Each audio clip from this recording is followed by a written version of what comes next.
Assalamualaikum warahmatullahi wabarakatuh.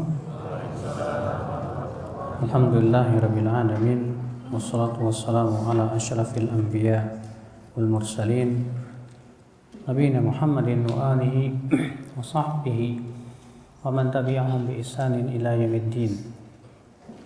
Asyhadu an la ilaha illallah wahdahu la syarikalah wa asyhadu anna Muhammadan abduhu wa rasuluh wa ba'd. Sekarang kita masuk Al-Hadi ya Bu ya.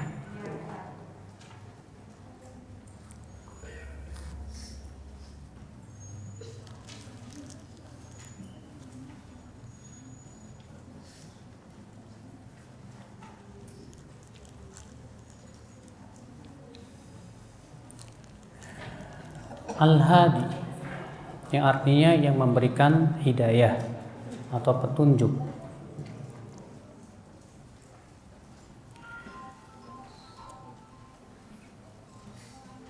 Nama ini ya ditunjukkan oleh Allah oleh surat Al-Furqan ayat 3. Allah berfirman, "Wa kafa bi rabbika hadiyan wa nasira." Cukuplah bagi Rabbmu hadiyan, yaitu yang memberikan hidayah, wa nasiran, dan memberikan pertolongan. Ibu-ibu sekalian dan bapak sekalian, hidayah semuanya dari Allah Subhanahu wa taala. Tidak ada yang bisa memberikan hidayah kecuali Allah Subhanahu wa taala. Dalam khutbah Nabi yang masyhur, ya, Rasulullah SAW setiap kali memulai khutbah beliau mengatakan, "Man yahdihillah fala mudhillalah wa man yudlil fala hadiyalah." Siapa yang Allah berikan hidayah, maka tidak ada orang yang bisa menyesatkannya. Dan siapa yang Allah sesatkan, maka tidak ada orang yang bisa memberikan padanya hidayah. Oleh karena itulah ibu-ibu sekalian, setiap harinya kita disuruh untuk minta kepada Allah apa? Hidayah.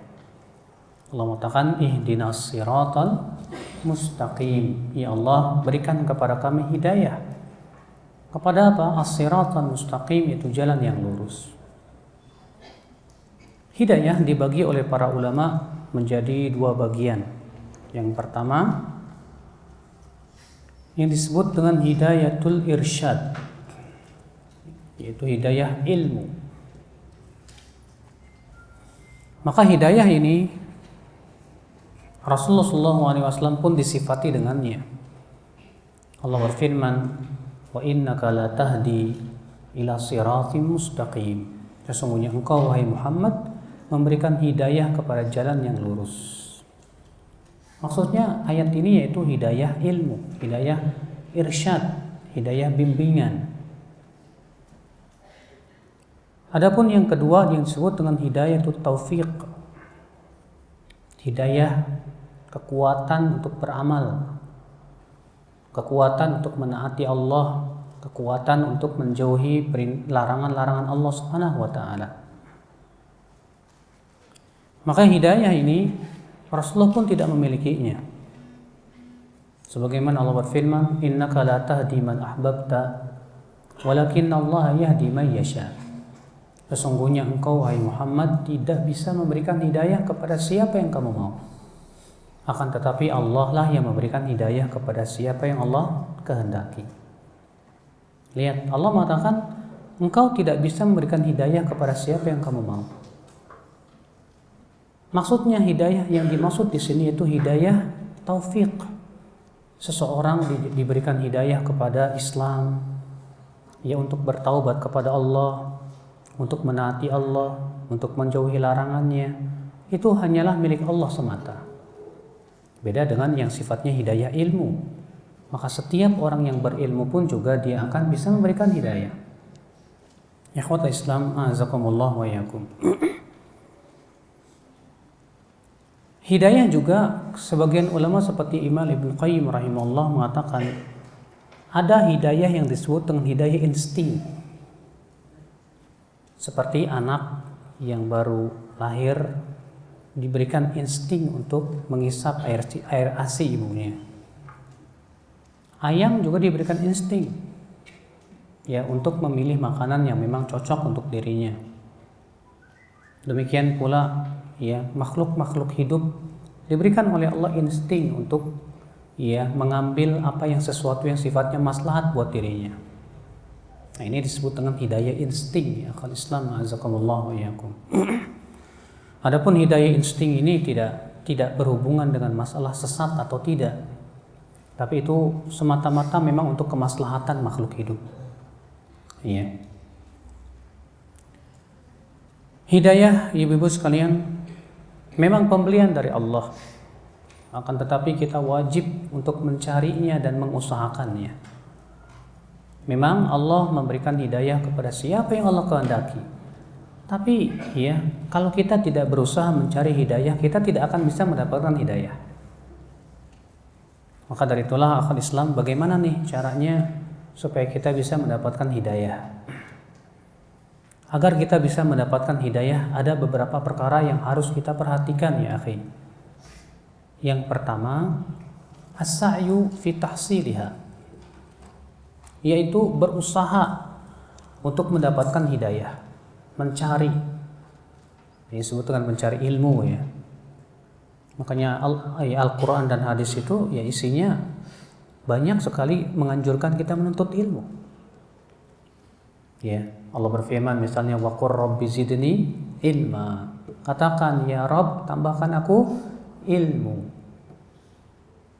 Ya, karena doa usaha. Sedangkan di antara usaha untuk mendapatkan sesuatu adalah doa. Maka diperintahkannya Rasulullah SAW untuk berdoa agar ditambahkan ilmunya. Masya Allah. Demikian pula Allah mengkisahkan Nabi Musa yang minta izin kepada Allah untuk bertemu dengan siapa? Dengan Khidir atau Khadir. Untuk apa? Menuntut ilmu, mencari hidayah. Allah mengisahkan Nabi Musa ini untuk dijadikan pelajaran buat orang-orang setelahnya. Bahwa ternyata untuk menuntut ilmu itu butuh kesabaran. Ternyata Nabi Musa saja untuk menuntut ilmu harus berjalan berbulan-bulan. Iya. Maka kita pun juga tentunya para pencari hidayah itu harus berusaha semaksimal mungkin. Jangan kena lelah untuk mencari ilmu dan mencari hidayah Allah Subhanahu wa taala. Yang kedua, mempersiapkan tempat hidayah. Apa sih tempat hidayah itu, Pak? Hati. Karena Bapak dan Ibu sekalian, Rasulullah SAW memberikan perumpamaan ilmu dengan hati itu seperti apa? Seperti air hujan dan tanah. Ya, Rasulullah bersabda, "Mathalu ma ba'athani Allah minal huda wal ilm, ya, kamathali ghaithin asabat arda, fakana minha ta'ifah tayyibah qabilatil ma' wa ambatatil kala wal ushbal kathir." Perumpamaan apa yang Allah utus aku dengannya berupa hidayah dan ilmu itu seperti air hujan yang menimpa tanah, kata Rasulullah. Di antara tanah itu ada tanah yang subur dan gembur, bisa menerima air dengan baik, bahkan menumbuhkan berbagai macam tanaman dan rumputan. Wa kana minha ajadib, ya, amsakatil ma' fanafa'a bihin nas fasharibu wa saqaw wa zara'u. Di antara tanah itu, kata Rasulullah, ada yang tanah keras, dia hanya bisa menampung air, sementara tanah itu kurang mampu untuk mendapatkan manfaat dari air tersebut. Maka ia pun memberikan manfaat kepada manusia. Manusia bisa minum dari situ, bisa mengairi tanamannya, ya. Wa akhar innama hiya qi'an, kata Rasulullah. Sementara yang ketiga itu tanah yang tandus dan licin. La tumsiku ma'an wa la tumbitu kala'an. Tidak bisa menahan air, juga tidak bisa menumbuhkan berbagai macam tanaman. Fadzalika mathalu ma ba'athani Allahu minal huda wal ilm. Ya. Wa man fadzalika mathalu man faqaha fi dinillah. Ini perumpamaan, kata Rasulullah, perumpamaan bagi orang yang faqih dalam agama Allah Subhanahu wa taala. Berarti Pak, air hujan itu supaya bisa diterima dengan baik memerlukan tanah yang seperti apa? Tanah yang subur dan gembur. Demikian pula hati pun ketika banyak penyakitnya. Coba tanyakan kepada para petani. Kalau tanah itu banyak penyakitnya, kira-kira tanaman yang tumbuh itu bagus tidak? Saya yakin tanamannya kurang tumbuh, bahkan terkadang mati. Iya. Tapi ketika tanah itu bersih dari penyakit-penyakitnya, Pak, ya kita bersihkan, kita aduk-aduk, kita cangkul, kita kasih pupuk, kita semai di situ, kemudian dia akan tumbuh dengan bagus dan indah. Demikian pula hati. Maka siapa saja yang ingin menuntut ilmu, yang harus diperhatikan adalah perbaiki hatinya. Beningkan hatinya di penyakit-penyakit dan kotoran hati, ya akhal Islam. Semakin kotoran hati itu banyak, semakin berat penyakit hatinya, sulit rasanya tanaman hidayah itu akan tumbuh. Terkadang ada orang menuntut ilmu, tapi penyakit hawa nafsunya kuat. Akhirnya apa yang terjadi? Ya, ilmunya tidak manfaat buat dirinya, Pak. Kenapa? Karena dia lebih mengedepankan hawa nafsu. Ada orang menuntut ilmu, tapi dia punya penyakit sombong. Rupanya dia menuntut ilmu hanya sebatas untuk berbangga-bangga, biar kelihatan nih, masya Allah, alim. Ya, kelihatan masya Allah, sehingga kemudian dia meremehkan orang-orang yang tidak lebih alim darinya. Dia memandang dirinya besar, seakan dirinya sebagai seorang ulama. Kenapa? Karena hatinya tidak subur, tidak dibersihkan.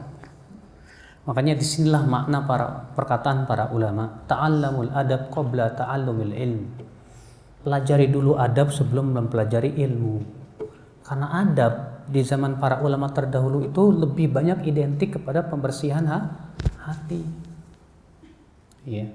Kita mau menuntut ilmu syariat, tapi cinta dunia kita masih kuat. Sulit mengamalkan ilmu. Justru khawatir malah ilmu itu menjadi bumerang buat kita gitu loh. Kita tahu ini haram, waduh, nanti lu deh. Tahu sih ini haram, tapi gimana ya? Kayaknya nggak enak deh. Kalau saya lakukan, waduh gimana kira-kira nih, gitu kan. Sehingga akhirnya ilmu itu malah bukan memasukkan ia ke surga, tapi menyeretkan dia ke dalam api neraka. Ini yang dikhawatirkan. Oleh karena itulah ya akhwat Islam azakumullah, agar kita bisa mendapatkan hidayah yang sempurna di sisi Allah, perhatikan masalah hati. Makanya lihat para sahabat ya. Para sahabat itu mereka lebih memperhatikan kesehatan hati dibandingkan kesehatan badan. Ya. Sehingga masya Allah para sahabat itu bening-bening hatinya. Kata Al-Hasan, kata Qurrah bin Muawiyah, ya, Al-Hasan Al-Basri berkata, ma fuddila Abu Bakrin wala Umar bikathratis shalah wala bikathratis saum. Abu Bakar dan Umar tidak diberikan keutamaan dan keistimewaan oleh Allah dengan banyaknya sholat dan puasa, bukan. Walakin bima waqara fi qulubihim, akan tetapi mereka diberikan keutamaan oleh Allah karena apa yang ada di hati mereka. Ya. Beliau juga berkata, ma fudila ashabu Rasulullah SAW bikathratis shalah. Para sahabat Nabi pun juga tidaklah diberikan oleh Allah keutamaan dengan banyaknya sholat dan puasa, tidak. Tapi dengan apa yang ada di dada-dada mereka. Mereka orang yang sangat bening hatinya, tidak pernah merasa dengki kepada siapapun, tidak pernah merasa dirinya lebih baik daripada orang lain, tidak pernah dia merasanya hatinya itu selamat dari manusia, Pak. Sehingga orang-orang seperti ini akhwat Islam, hidayah itu sempurna di hatinya. Sehingga ilmu pun menjadi apa? Tumbuh berkembang menjadi buah-buahan yang ranum, masya Allah. Maka dari itu siapa yang ingin mendapatkan hidayah, ini yang kedua, mempersiapkan tempat hidayah yang cocok. Apa itu? Yaitu mempersiapkan hati, beningkan hati. Iya. Yang ketiga, agar kita bisa mendapatkan hidayah, bagaimana akhwat Islam? Yaitu gunakan, kata Ibnu Qayyim, dua kekuatan. Karena pada setiap manusia itu ada dua kekuatan, akhwat Islam. Kekuatan yang pertama adalah kuwatul iradah, kekuatan keinginan. Ya. Kekuatan apa? Keinginan. Yang kedua adalah kuwatul ilm wal ma'rifah, kekuatan ilmu. Kekuatan ilmu tidak akan bisa kalau tidak ada kekuatan iradah. Dan kekuatan iradah tak akan mungkin bisa lurus kalau tanpa ada kekuatan ilmu. Sekarang kita ingin menuntut ilmu tapi tidak ada keinginan wala semangat. Mungkin gak kira-kira ada orang yang malas-malasan, kemudian kekuatannya dia, keinginannya itu tidak digunakan gitu. Makanya kata para ulama, ya, orang yang ingin menuntut ilmu, syarat yang harus dia dapatkan apa? Yang pertama, zakaun, kecerdasan. Yang kedua, hirs, semangat yang kuat dan ketamakan terhadap ilmu. Yang ketiga, ijtihad, kesungguhan yang luar biasa di dalam menuntut ilmu Allah Subhanahu wa taala. Nah, perkara ini harus kita miliki, ya. Sebab kalau kita tidak memiliki ini, abadan sulit rasanya kita untuk mendapatkan ilmu Allah Rabbul Izzati wal Jalalah, ya akhul Islam, azakumullah wa iyyakum. Kemudian yang keempat, agar kita mendapatkan hidayah, ya akhul Islam, azakumullah wa iyyakum, yaitu al-akhdhu min manahiliha, ambillah hidayah dari tempatnya. Apa itu? Al-Quran dan Sunnah. Berapa banyak orang yang mengambil hidayah bukan pada tempatnya. Ada orang pengen cari hidayah tapi ternyata lewat ilmu kalam, ilmu filsafat. Ya, yang namanya ilmu filsafat tahu sendiri kan? Ilmu filsafat itu adalah pembicaraan tentang agama atau tentang ketuhanan dengan akal. Wah, akhirnya dia lihat bagaimana pendapat Aristoteles tentang ketuhanan, bagaimana pendapat Plato tentang ketuhanan, bagaimana pendapat tentang fulan wa fulan dari orang-orang barat, bagaimana akan dapat hidayah? Saya yakin gak bakal dapat hidayah, Pak. Kenapa? Karena dia salah ngambil tempat. Maka kalau kita pengen dapat hidayah, ambil dari tempatnya. Apa itu? Al-Quran dan hadis Nabi Sallallahu Alaihi Wasallam. Iya. Makanya kata Rasulullah SAW, taraktu fikum, aku tinggalkan untuk kalian al-amrain, dua perkara, ma in tamassaktum bihima lan tadillu, selama kamu berpegang kepada keduanya kamu tidak akan sesat selama-lamanya. Apa itu? Kitabullah wa sunnati, diriwayatkan Imam Hakim dalam Mustadraknya. Ikhwatul Islam, azakumullah wa iyyakum. Yang kelima, agar kita mendapatkan hidayah, ya akhwat Islam, azakumullah wa iyyakum, kita harus menjauhi penghalang-penghalang hidayah, tabir-tabir hidayah. Apa sih tabir-tabir hidayah? Banyak. Disebutkan oleh Imam Ibnu Qayyim rahimahullah, ya, tabir hidayah itu ada sekitar 10 biji. Apa aja? Yang pertama, al-kibr, sombong. Orang sombong sulit rasanya dapat hidayah, ikhwatul Islam, azakumullah wa iyyakum, ya.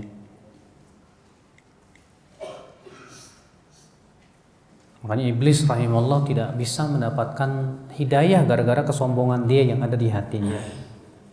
Dan sombong itu kata Rasulullah apa sih? Menolak kebenaran dan menganggap remeh manusia. Yang kedua, kata Ibnu Qayyim rahimahullah, perkara yang bisa menghalangi hidayah yaitu al-hasad. Apa itu hasad, Pak? Dengki. Iya. Dengki ini, ya akhwat Islam, juga menghalangi orang-orang yang banyak dari hidayah. Ini orang Yahudi. Orang Yahudi nggak mau menerima dari Rasul. Kenapa? Dengki. Kedengkian mereka adalah karena kenapa ternyata Nabi terakhir itu bukan dari Banu Israel, tapi Banu Ismail, Allah musta'an. Akhirnya tidak mau mendapatkan hidayah. Abu Jahal. Kenapa Abu Jahal tidak mau mengikuti Rasul? Ternyata dalam satu riwayat disebutkan Abu Jahal berkata, "Hai Muhammad, kalaulah engkau berasal dari kabilahku, aku akan ikuti kamu. Karena orang seperti engkau tidak boleh ditolak sebetulnya. Tapi karena engkau keluar dari kabilah ya Banu Hashim, aku tidak mau mengikuti kamu." Rupanya gara-gara itu Abu Jahal tidak mau mengikuti Rasulullah sallallahu alaihi wasallam. Yang ketiga yaitu al-hawa. Di antara tabir hidayah yaitu hawa nafsu, Pak. Sebagaimana Allah juga menyebutkan di dalam surat Al-A'raf ya. Dalam surat Al-A'raf ayat 176. Allah mengatakan watlu alaihim naba alladhi atainahu ayatina fansalakha minha faatba'ahu syaitan fakana minal ghawin walau syi'na la rafa'nahu biha walakinnahu akhlada ilal ardi wattaba'a hawah. Bacakan kepada mereka tentang kisah orang yang kami telah ajarkan kepadanya ayat-ayat kami. Ini kisah yang terjadi di zaman Nabi Musa. Dia bernama Bal'am bin Ba'ura. Ia hidup di zaman Nabi Musa alaihissalam. Bal'am ini orang diberikan oleh Allah keistimewaan. Apa keistimewaannya? Dia Masya Allah bisa hafal Taurat. Dia diberikan oleh Allah ilmu yang banyak. Bahkan kata Ibnu Qayyim, dia diajarkan nama Allah yang paling agung. Namun ternyata si Bal'am ini punya penyakit hawa nafsu.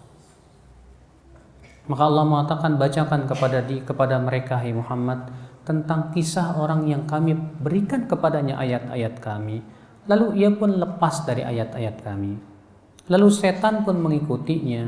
Lalu ia pun menjadi orang-orang yang tersesat jalan. Kalaulah kami kehendaki, kami akan muliakan ia dengan apa? Ayat-ayat kami tersebut. Akan tetapi dia lebih condong kepada dunia dan mengikuti hawa nafsunya.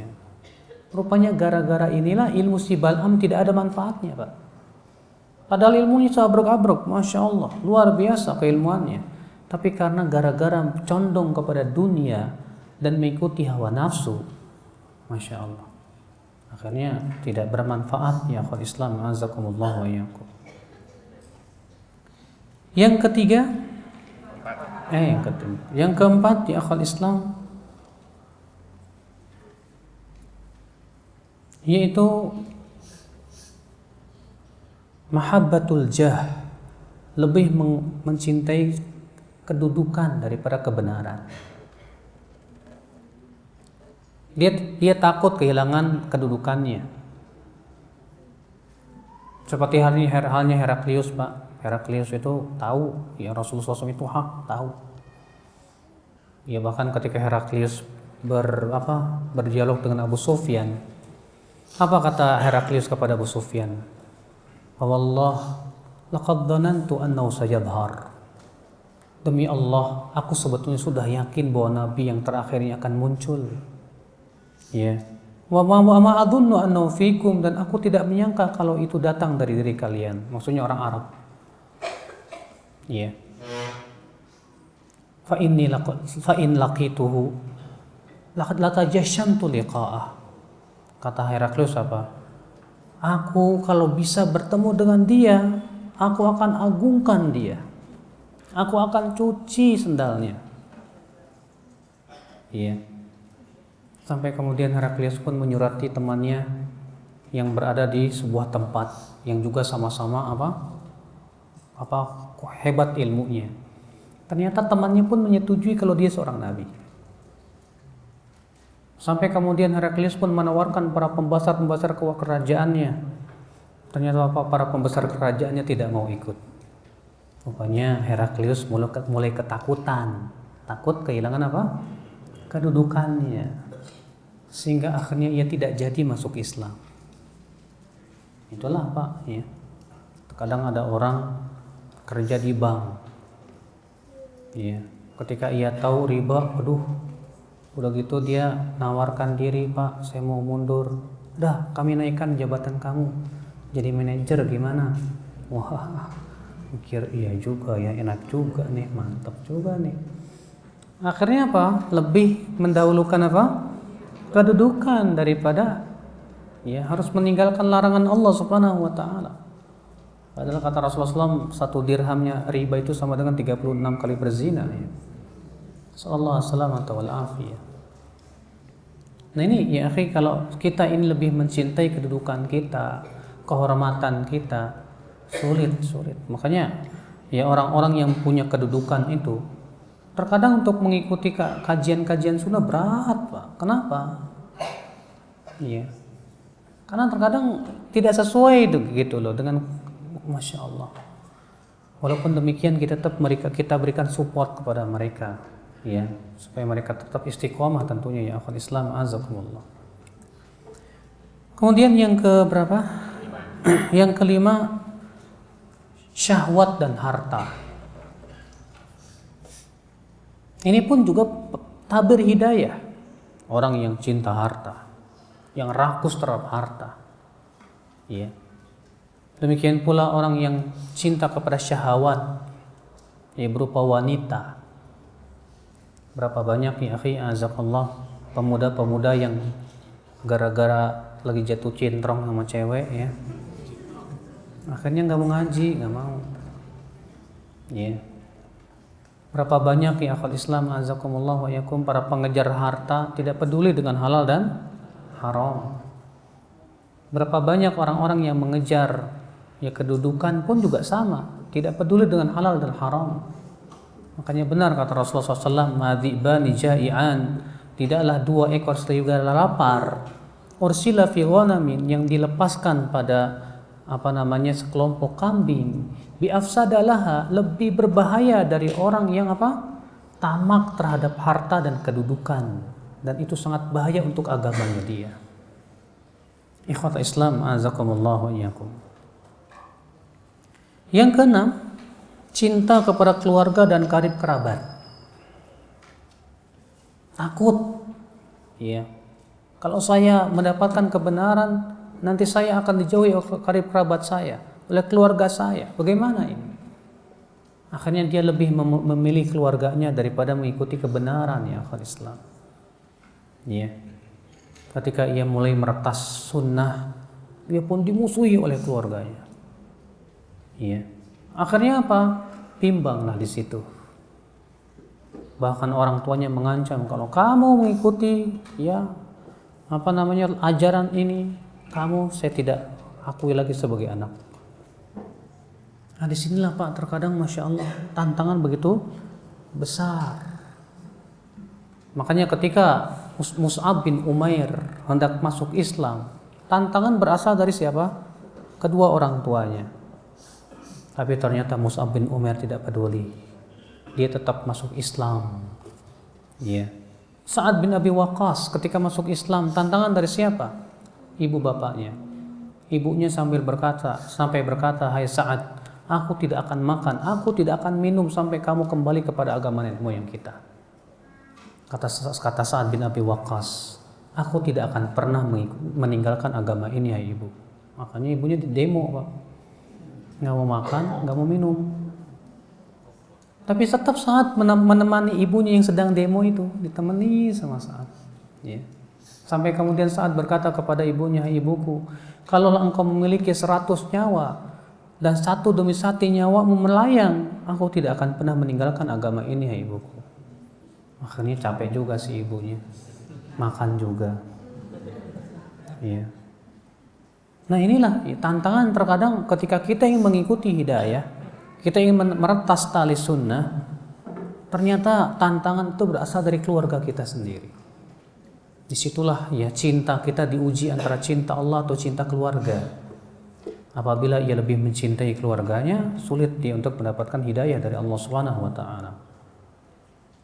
Yang ketujuh ya akhwat Islam, lebih mencintai tanah airnya, desanya, ya, daripada mengikuti kebenaran. Ya.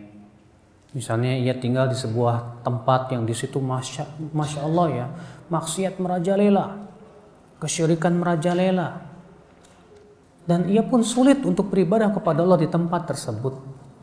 Sementara dalam syariat Islam, Pak, kalau keadaannya seperti ini dia harus hijrah ke tempat yang di situ dia bisa bebas beribadah kepada Allah Subhanahu wa taala. Tapi dia lebih cinta kepada tanah airnya. Oh, enggak bisa, ini tanah kelahiran saya.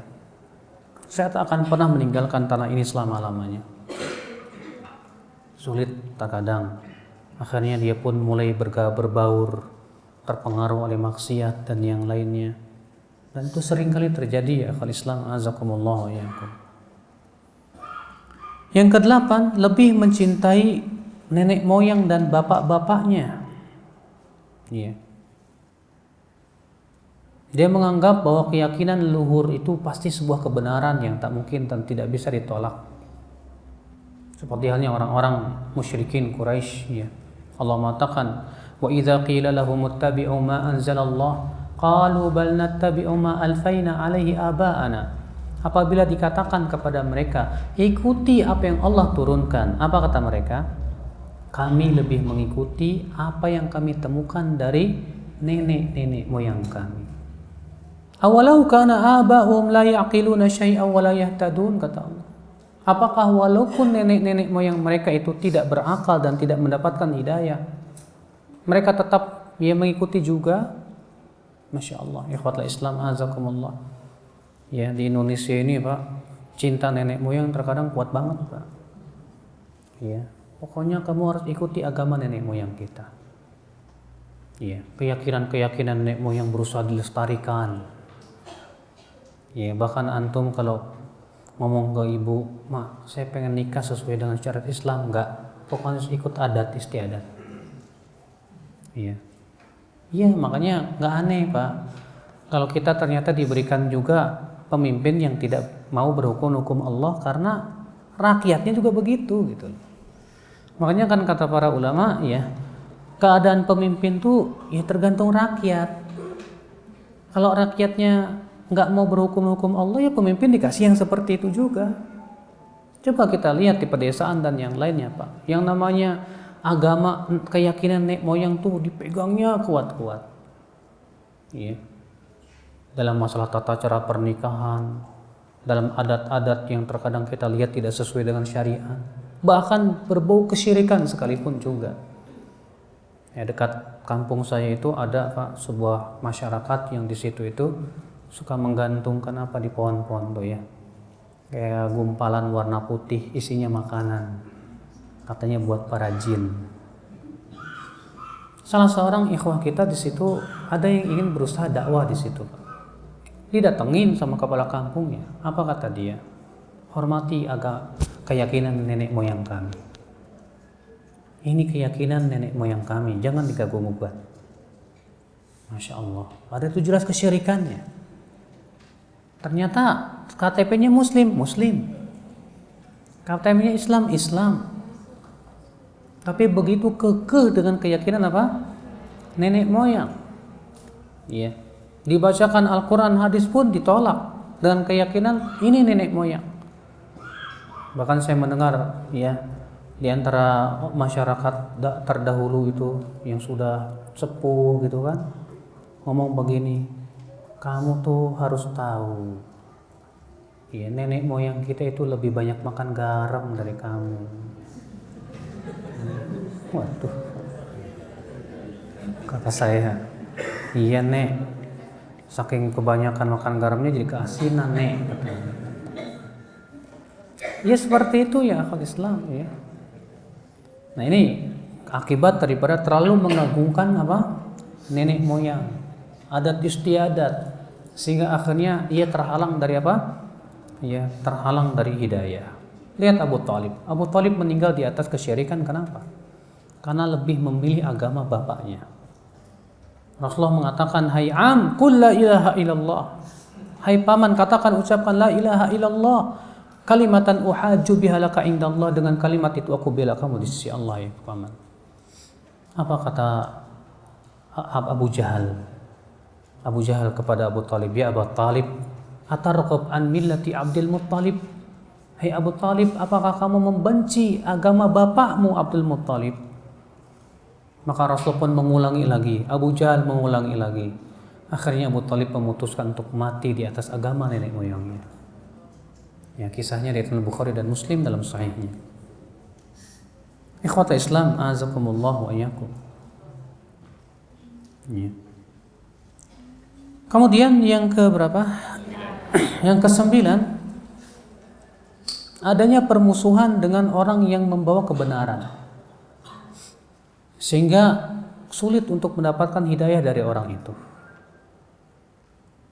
Ya, ketika yang membawa kebenaran itu kebetulan musuh kita dan kita musuhi dia, sulit untuk mendapatkan hidayah dari dia. Iya. Yang ke-10, ya akhwal Islam, ya penghilang atau penghalang kebenaran adalah al-jahl. Itu kebodohan tentang kebenaran. Orang bodoh itu ada 2 macam, Pak.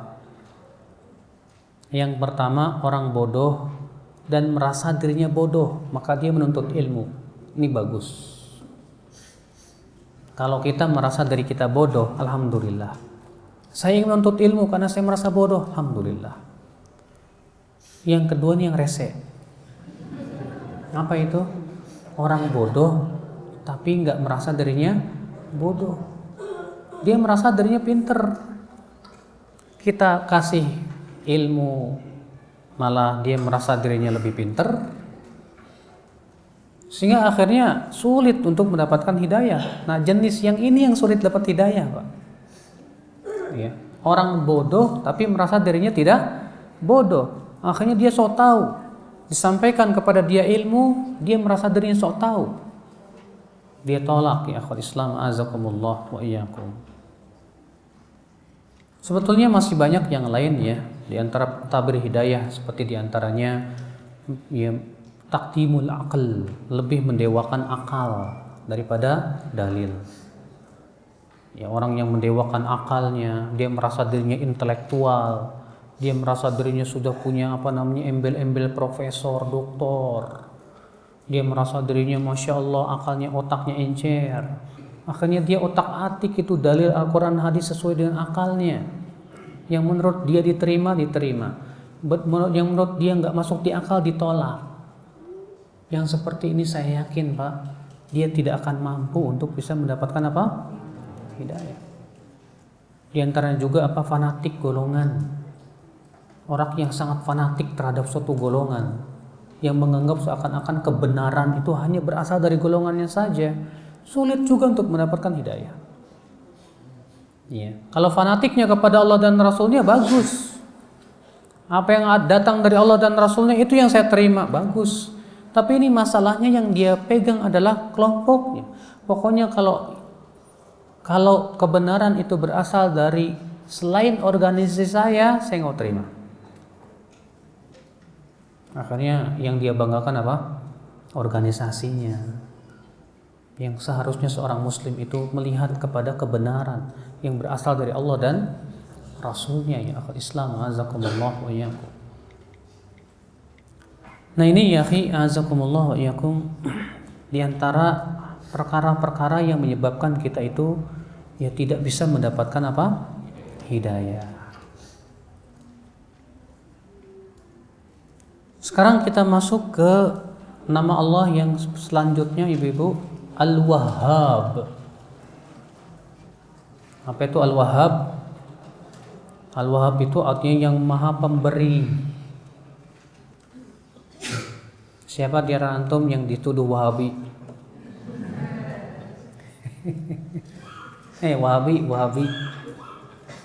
Tahu nggak Wahabi itu nisbat kepada Wahhab. Sedangkan Wahhab itu nama Allah. Bedakan antara Wahhab yang memang kelompok sesat dengan Wahabi yang dia menisbatkan diri kepada kebenaran, beda. Saya katakan beda, Pak. Iya. Saya tidak akan membahas apa itu Wahabi karena nggak ada hubungannya dengan ini. Hanya sebatas untuk mengingatkan saja bahwa kalau ada orang menamakan antum Wahabi, sebetulnya dia salah. Karena Wahhab itu nama Allah. Ya.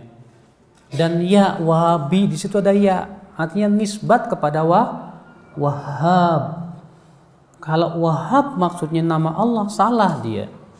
Tapi kalau Wahhab maksudnya itu Muhammad bin Abdul Wahhab, salah juga. Kenapa? Karena namanya Muhammad. Ya.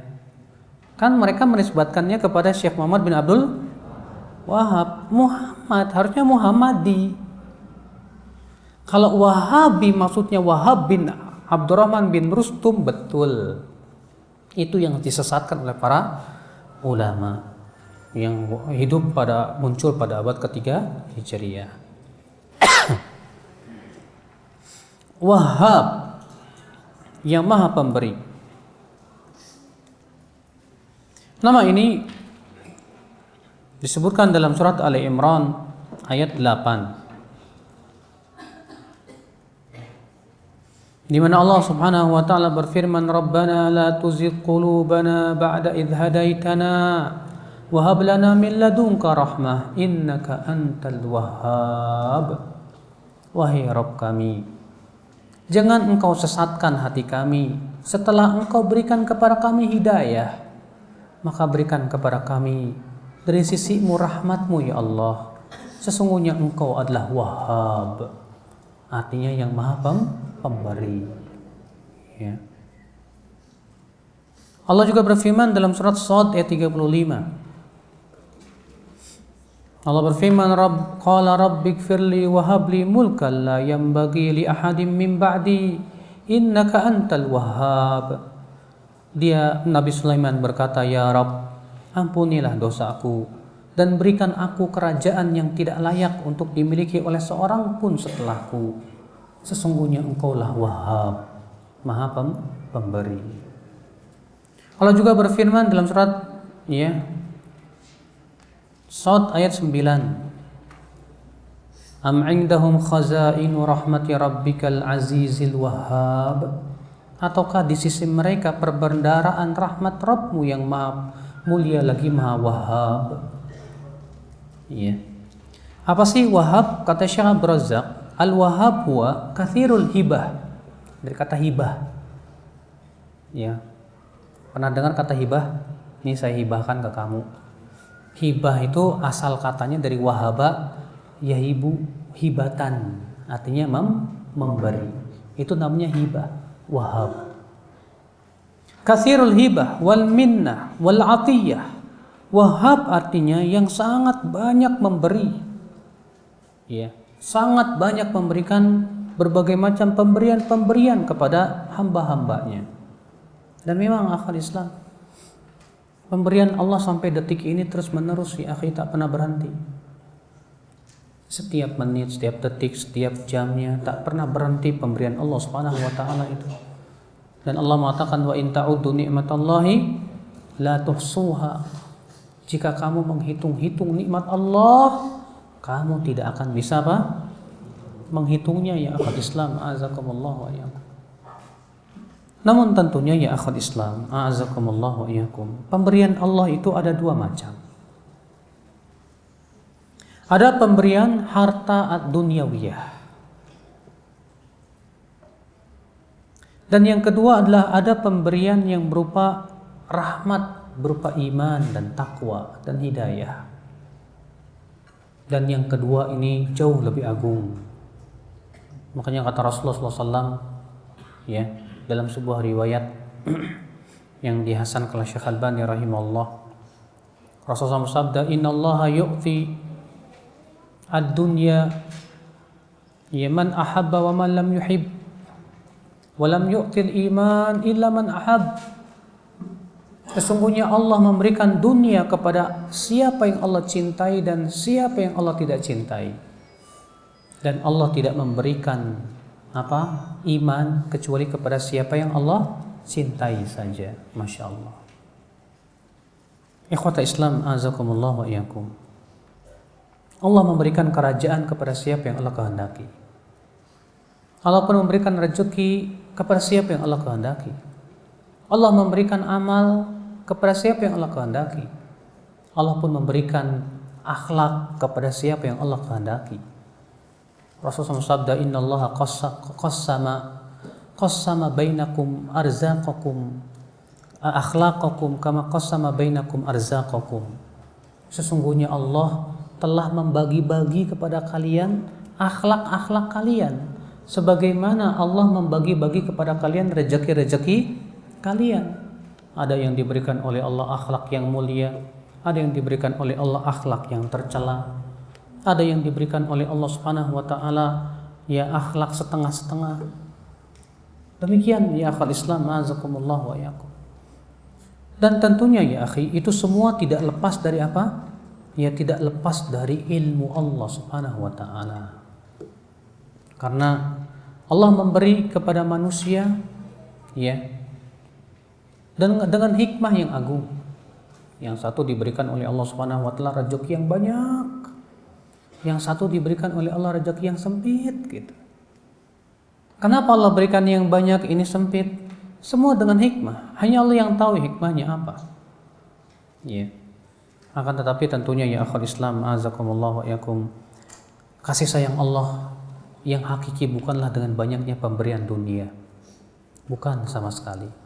Akan tetapi kasih sayang Allah yang hakiki adalah dengan pemberian berupa hidayah dan ketakwaan kepada Allah Subhanahu wa ta'ala. Ikhwata Islam, azakumullah wa iyyakum. Lalu apa yang kita harapkan dari mengimani nama Allah Al-Wahhab? Yang pertama, kata para ulama, yaitu agar kita bersyukur atas pemberian-pemberian nikmat Allah Subhanahu wa taala. Imam Syafi'i berkata, alhamdulillah alladzi la yu'adda syukru ni'matin min ni'mati man min ni'amihi illa bi ni'matin haditsatin tujibu syukrahu 'alaiha. Segala puji bagi Allah yang tidak mungkin mensyukuri nikmat-nikmat Allah Subhanahu wa taala bisa dilakukan kecuali apabila Allah memberikan rasa syukur kepada seorang hamba. Maka dari itu ya akhi, ya, kita minta kepada Allah supaya kita diberikan rasa syukur. Adalah doa Nabi sallallahu alaihi wasallam apa? Allahumma inni ala dzikrika wa syukrika wa husni ibadatika. Ya Allah, bantu aku untuk senantiasa apa? Mengingatmu, mensyukuri nikmatmu dan memperbaiki ibadahku kepadamu. Akhul Islam, azakumullah wa iyyakum. Ini yang pertama. Al-Imam Ibnu Qayyim rahimahullah mengatakan bahwa syukur itu ada 3 rukun. Syukur itu ada 3 rukun.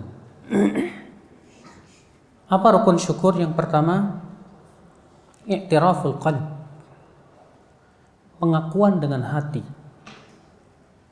Ya, pengakuan dengan hati bahwa nikmat-nikmat ini berasal dari Allah Subhanahu wa taala.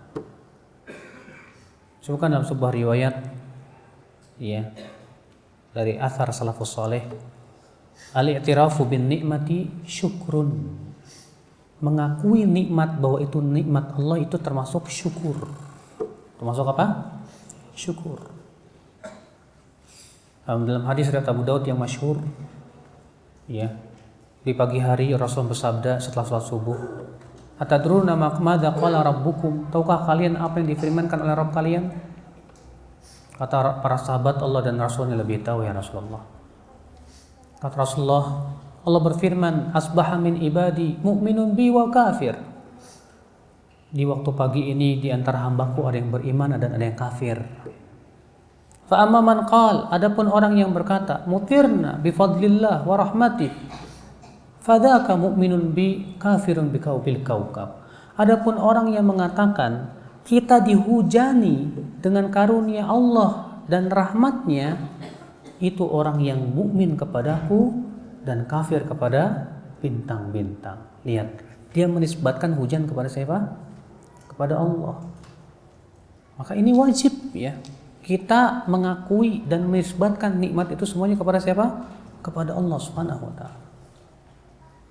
Wa amma man qala, adapun orang yang mengatakan kita dihujani karena bintang fulan dan bintang ini dan itu itu orang yang kafir kepadaku dan beriman kepada bintang. Ini dia si Qarun mengatakan apa? Innama utitu ala ilmin indi. Aku diberikan oleh Allah, aku diberikan kekayaan ini akibat keilmuan saya, kepintaran saya. Dia tidak mengakui kalau nikmat itu dari Allah. Dia menganggap bahwa nikmat ini yang banyak yang dia miliki itu berasal dari apa? Kepintaran dia, kecerdasan dia. Maka ini yang pertama. Yang kedua yaitu at-talaffuz bih. Ya. Bihamdillah, yaitu mengucapkan ucapan rasa syukur, itu dengan mengatakan alhamdulillah, segala puji bagi Allah Subhanahu wa taala. Iya.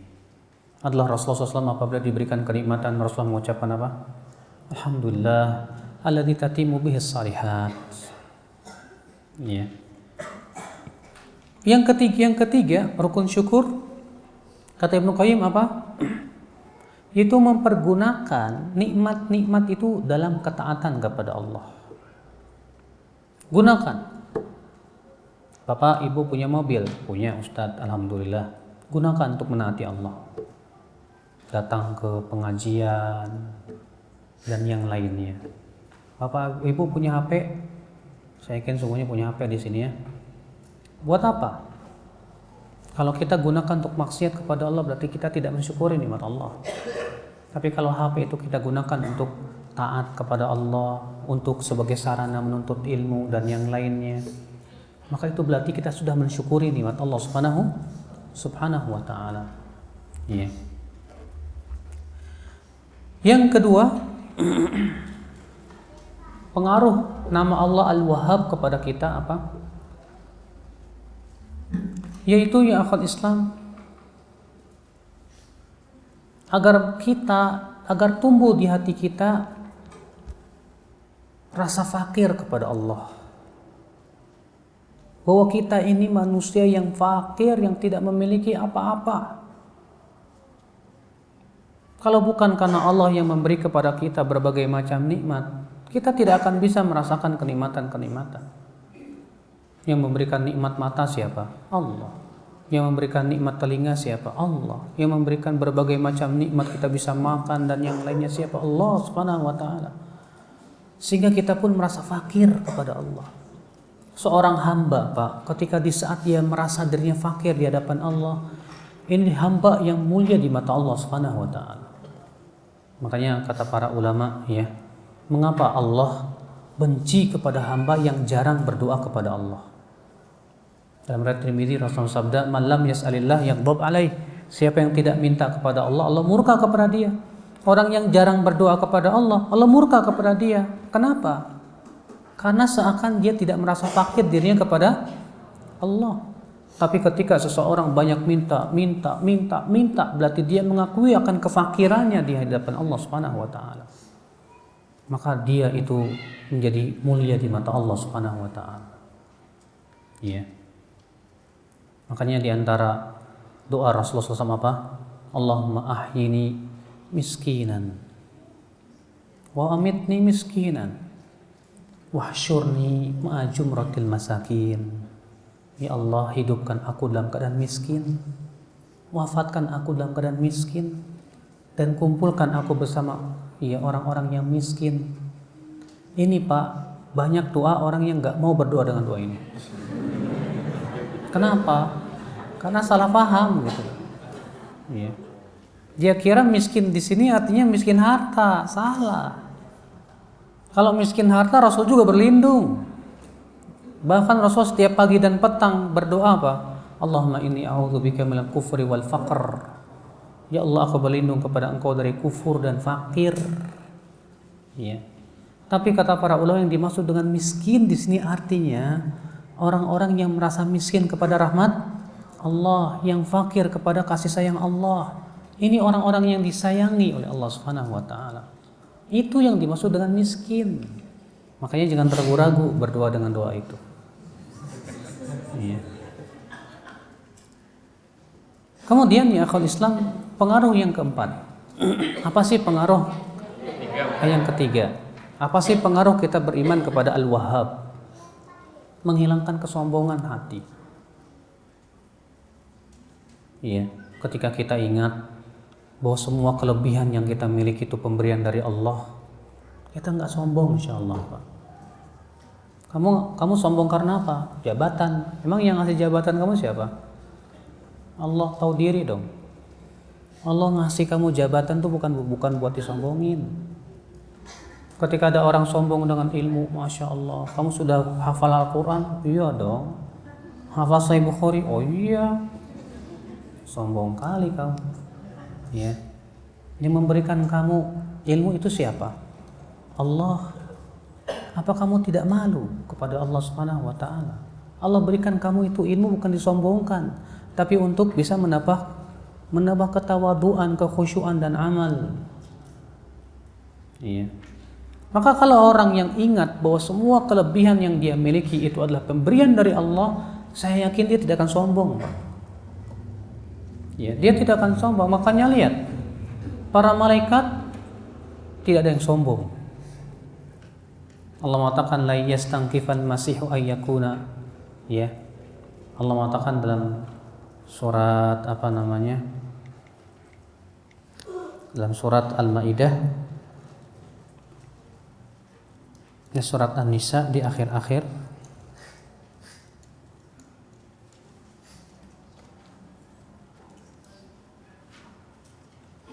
Allah mengatakan begini,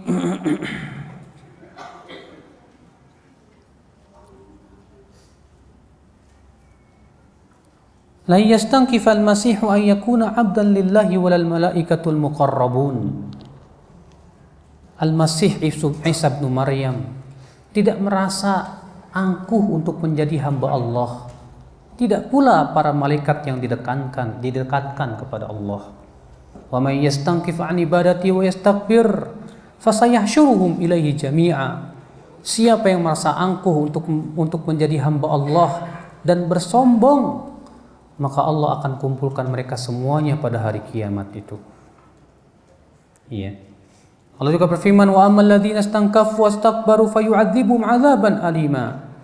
Adapun orang-orang yang angkuh dan sombong untuk menjadi hamba Allah, untuk beribadah kepada Allah, Allah akan adab mereka dengan adab yang sangat pedih. Antum tahu malaikat itu bagaimana besarnya badan mereka, Pak? Malaikat itu luar biasa kekuatannya loh, Pak. Iya. Yang disebutkan oleh hadis-hadis yang ayat dan hadis bagaimana besarnya malaikat. Mereka pemikul arasy. Malaikat pemikul arasy, kata Rasulullah SAW, besarnya itu jarak antara daging telinganya dengan pundaknya itu 700 tahun perjalanan. Antara ini dengan ini 700 tahun perjalanan, bayangkan. Nanti kita di depan malaikat itu segini, Pak, nih. Nggak sampai segini, ya kelihatan.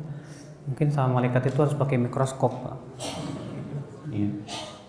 Kecil kita itu. Malaikat penjaga gunung yang datang kepada Rasulullah dan berkata, "Hai Muhammad, kalau kamu mau, aku akan angkat 2 gunung ini.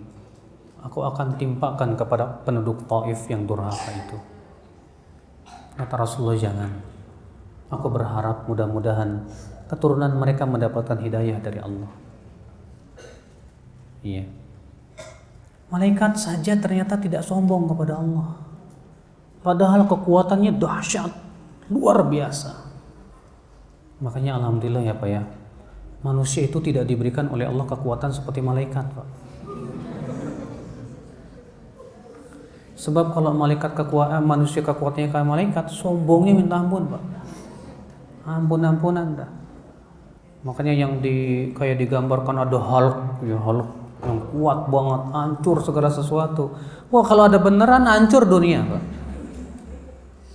Karena memang manusia itu sifatnya begitu. Maka Allah jadikan manusia itu lemah. Wa khuliqal insanu dha'ifa. Manusia diciptakan dalam keadaan apa? Lemah, karena ada maslahat yang Allah inginkan.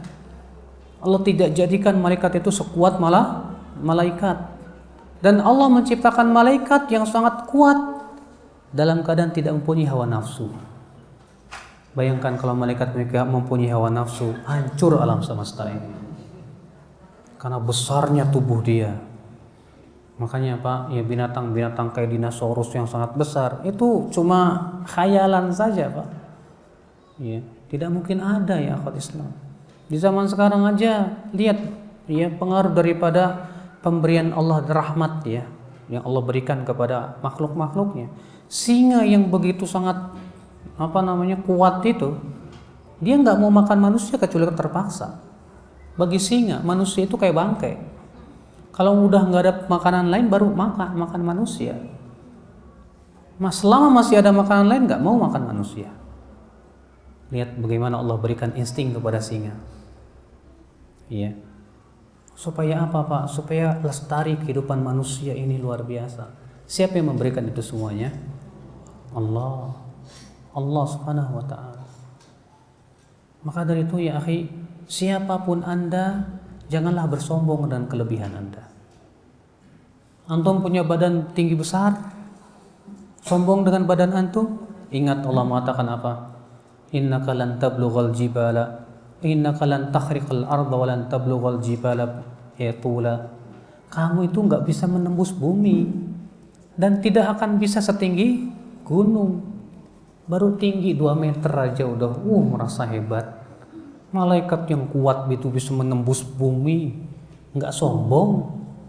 Malaikat yang tingginya melebihi gunung itu enggak sombong. Masa kita mau sombong gitu yang lemah begini? Masya Allah ya. Nah di saat kita beriman bahwa Allah yang pemberi, kita tidak akan sombong ya Islam. Di antara pengaruh kita beriman kepada Al-Wahhab yang Maha Memberi, yaitu kita tidak putus asa untuk selalu minta kepada Allah dan tak akan pernah berputus asa. Bagaimana akan putus asa sementara pemberian Allah terus menerus dalam kehidupan ini? Iya. Bagaimana akan berputus asa seorang hamba sementara Allah tak pernah menghitung-hitung nikmat Allah kepada hambanya? Apakah pernah Pak Allah Subhanahu wa ta'ala tidak pernah memberi orang yang minta kepadanya? Selalu Allah beri. Selalu Allah beri. Walaupun Allah melihat maslahat yang terbaik buat si hamba. Kalau dia berkata, ya Allah beri saya uang 1 miliar ya Allah. Allah pun berfirman, hai hambaku, kalau aku kasih kamu 1 M, kamu lupa diri hambaku. Nanti ajalah di surga, disimpan di surga sama Allah Subhanahu wa ta'ala. Makanya kata Rasulullah sama apa? Tidak ada satupun doa seorang mukmin kecuali pasti diijabah oleh Allah. Tapi ijabahnya dengan salah satu dari 3. Yang pertama diberi apa yang dia minta, atau yang kedua disimpan di surga, atau yang ketiga apa?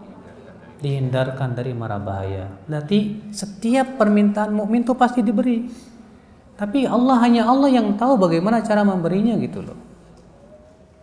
Iya. Maka seorang mukmin ketika beriman bahwa Allah itu Al-Wahhab, dia sama sekali tidak akan pernah berputus asa dari rahmat Allah Subhanahu wa ta'ala. Dia akan terus minta. Akhul Islam, azakumullah wa iyyakum. Baik, saya kira cukup pembahasan kita pada hari ini. Kita buka tanya jawab. Silakan Bapak atau Ibu-ibu yang mau bertanya.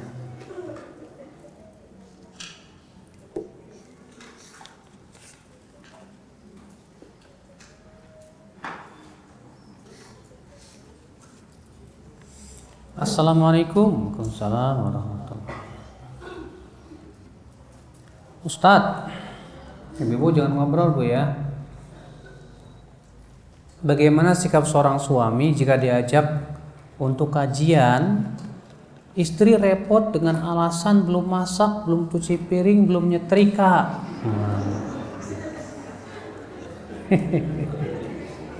Apakah Anda menuntut ilmu sendiri atau gimana pilihan yang terbaik? Saya berikan 2 opsi. Opsi yang pertama, kamu bilang ke istri gini, oh alhamdulillah, insya Allah itu pahala buat kamu hai istriku, kerjakan yang baik ya. Dan saya akan rekam kajian Ustadz, nanti kamu dengerin ya. Oh siap, kata istrinya. Berarti kalau keadaannya seperti itu, kita juga harus pengertian dong. Ya. Si istri banyak kerjaan, disuruh sama suami ikut kajian. Sementara kalau nggak dikerjakan akan semakin menumpuk dan yang lainnya. Ya udah, kasih solusi. Solusi yang kedua, kasih pembantu dong. Ya. Udah gini ya, dari mah itu kan tetangga kita kebetulan dia tukang setrika atau ada bisa nih, kita minta bantuan aja, gimana kalau dia masakin dan yang lain, kita kasih bayar deh. Kata istrinya, ya udah kalau emang kamu mau bayarin, saya siap pergi. Nah, kita juga harus melihat keadaan istri ya. Walaupun bagaimana, seorang suami yang baik adalah berusaha untuk mengerti keadaan istri. Tapi yang jadi masalah, setiap kali diajak alasannya itu lagi. Itu namanya memang nggak mau, Pak. Iya. Kalau sekali-kali nggak masalah. Tapi kalau setiap kali diajak alasannya itu lagi. Sekali diajak alasannya itu lagi. Maka jangan cemberut. Iya. Kita harus berpikir bagaimana caranya istri mau. Oke, Mah. Kalau begitu minggu depan nyetriknya hari Sabtu aja, Mah ya. Gimana? Jadi ini besok nih ada kajian, insya Allah. Kalau bisa sebelum hari kajian itu semua sudah diselesaikan, Mah. Gimana? Iya. Saya bantu deh nyetrika. Mama masak, saya nyetrika. Saya yang nyapu semuanya. Setuju nggak? Terkadang si istri ngomong seperti itu karena kesal suaminya nggak mau bantu, Pak. Betul. Suami saya ini kok kerjaannya ngaji, pergi sono sini, bantuin boro-boro mau. Jadi akhirnya kesal dia sama suaminya. Mah ngaji yuk, enggak lagi ini banyak kerjaan. Coba kalau si suaminya bantuin, Masya Allah. Mah, kamu gak usah masak deh, kamu nyetrika aja biar saya masak. Biar mama bisa ngerasain gimana sih masakan saya. Iya. Kan najib kan? Iya.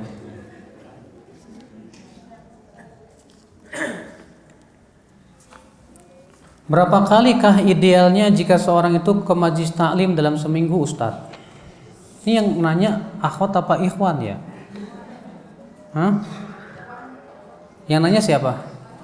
Akhwat atau ikhwan? Akhwat. Tergantung kesempatan yang dia miliki. Kalau dia memang pembantunya 4, ada nggak, Pak? Ada. Pembantunya 4, yang ngurus anak juga khusus. Daripada nganggur main HP, Facebookan, nggak ada manfaatnya, suami juga kerja, mendingan ke majlis taklim ya kan? Ada orang seperti itu. Ada orang istri yang memang nggak punya pembantu, dia harus super sibuk untuk melayani suaminya, masak, anak-anak, nyuci piring dan yang lainnya. Dan ini kebanyakan keadaan para sahabat di zaman Nabi SAW. Maka Nabi di zaman beliau hanya memberikan seminggu sekali saja untuk para sahabat. Sebagaimana disebutkan dalam riwayat Abu Daud, ya, bahwa para sahabat datang kepada Rasulullah dan berkata, ya Rasulullah, ghalabana 'alaika rijal. Kami ini sudah dikalahkan oleh para laki-laki ya Rasulullah dalam menuntut ilmu. Faj'al lana yawman najtami'u fihi. Tolong ya Rasulullah, berikan dong 1 hari saja buat kami dalam seminggu untuk kami berkumpul. Ya, kemudian Rasulullah SAW menyuruh untuk pergi ke rumah Fulana bin Fulana karena rumahnya itu paling besar ya di antara rumah-rumah yang lain. Kemudian mereka pun berkumpul di rumah tersebut seminggu sekali. Rasulullah hanya memberikan waktu seminggu sekali karena mereka tahu para sahabat rata-rata tidak punya pembantu. Sampai Fatimah saja datang ke Rasulullah SAW minta pembantu, nggak dikasih sama Rasul. Kalau keadaannya seperti itu ya cukuplah seminggu sekali. Ya, melihat keadaannya gimana dulu gitu loh. Iya. Bolehkah kita mengunjungi kajian-kajian yang belum sunnah? Ngapain dikunjungin? Kata-kata belum sunnah ini apa maksudnya? Kalau belum sunnah artinya tidak sesuai dengan sunnah. Saya mau tanya, sunnah itu apa sih? Sunnah itu semua yang diajarkan oleh Rasul.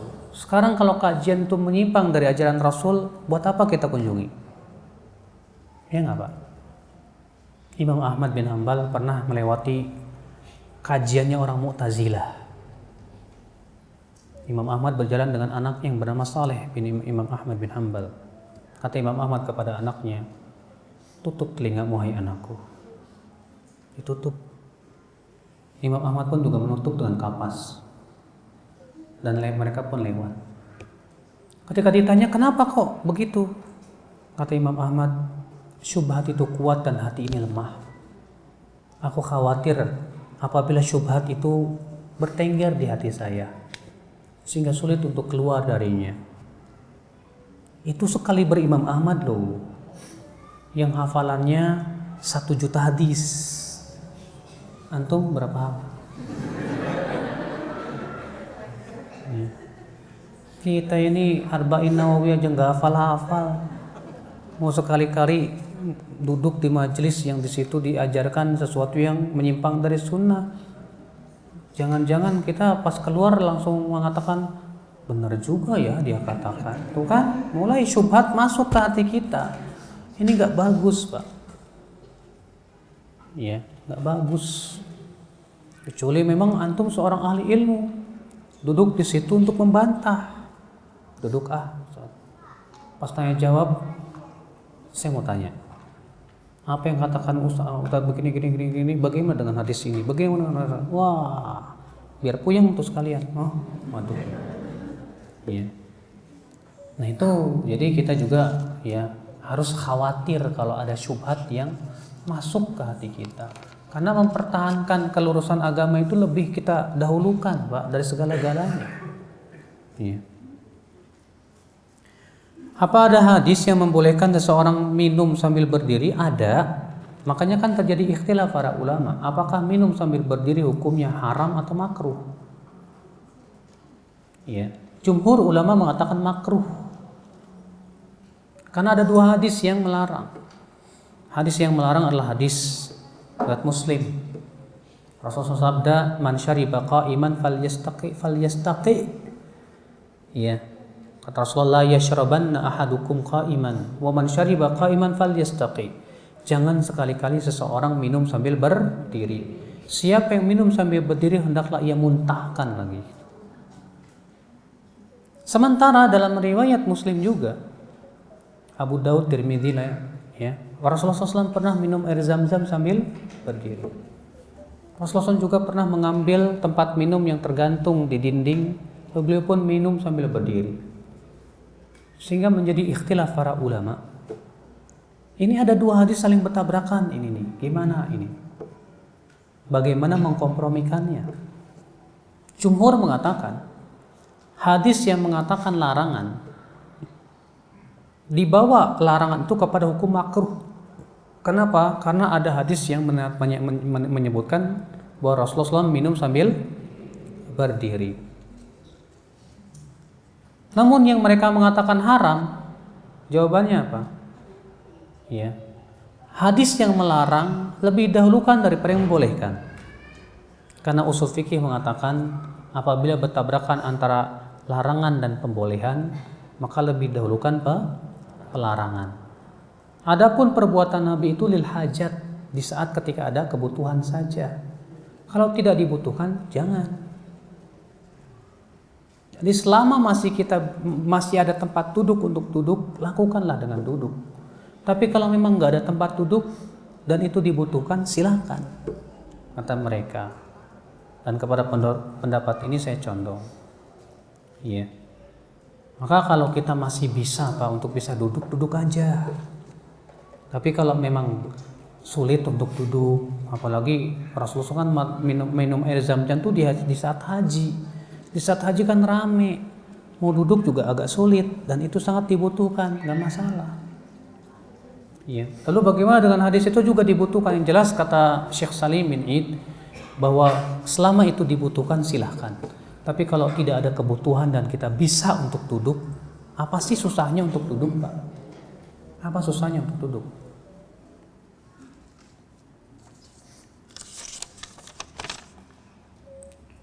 Adakah dalil yang melarang laki-laki pakai baju merah? Ini juga terjadi ikhtilaf para ulama. Karena ada dua hadis yang melarang, ada hadis yang membolehkan. Satu hadis Rasulullah melarang dari memakai baju merah. Hadisnya sahih dari Abu Daud dan yang lainnya. Satu hadis lain Rasulullah disebutkan memakai baju merah. Anas bin Malik berkata, aku pernah melihat suatu malam Rasulullah memakai pakaian merah. Lalu aku melihat rembulan malam purnama. Dan aku melihat wajah Rasulullah, ternyata Rasulullah lebih indah dari rembulan. Kata Anas, waktu itu Rasulullah SAW memakai baju merah. Demikian pula ya dalam kisah Haji Wada, ketika dalam sebuah kisah safarnya Nabi, bahwa Nabi SAW pernah dalam sebuah perjalanan, Rasulullah keluar dari khibah, dari kemahnya, wa alaihi burdah hamra, dalam keadaan memakai baju merah. Iya. Lah ini boleh. Tapi kok Nabi melarang? Gimana ini cara mengkompromikannya? Ikhtilaf para ulama. Sebagian mengatakan pelarangan itu sudah dihapus. Menurut mereka bahwa hadis-hadis yang mengatakan Rasulullah memakai baju merah itu lebih terakhir daripada yang melarang. Sehingga mereka mengatakan bahwa larangan itu sudah mansuh. Sebagian mengatakan bahwa yang dimaksud dengan merah di sini bukan merah asli, semua merah enggak, tapi merah yang bercampur dengan warna lain. Ini pendapat Ibnu Qayyim. Namun pendapat ini saya kurang setuju karena lafaz-lafaznya sudah sangat jelas merah, tidak disebutkan di situ ada campuran sama sekali. Sebagian mengatakan yang dimaksud larangan merah itu merah yang sangat ngejreng, mencolok. Ya, pernah lihat merahnya yang merah banget, mencolok gitu. Ini berdasarkan sebuah riwayat Al-Hakim. Ya, bahwa Nabi SAW melarang merah yang musyabba, yang mencolok. Apa ya? Ngejreng gitu loh. Dan kepada pendapat ini saya condong. Dan ini pendapat yang dirojikan oleh Syekh Salim bin Id Al-Hilali dalam kitab beliau Mausu'ah Ensiklopedia Larangan. Jadi yang dilarang itu kalau merahnya merah banget, Pak, mencrang gitu loh. Iya. Tapi kalau merah kayak gini, ini merah nih kan, merah nggak masalah, sebatas merah nggak masalah. Tapi kalau mencolok banget itu yang kalau bisa jangan. Apa? Merah partai mencerang nggak, Pak? Mencolok, Pak? Ya? Partai mana nih, Pak? Yang jelas kalau memang merahnya tidak mencerang, yang terang banget mencolok, masalah. Silakan.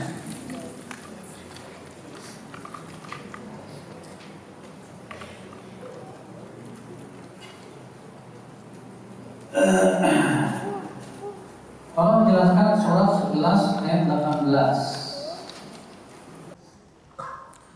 Surat 11 itu surat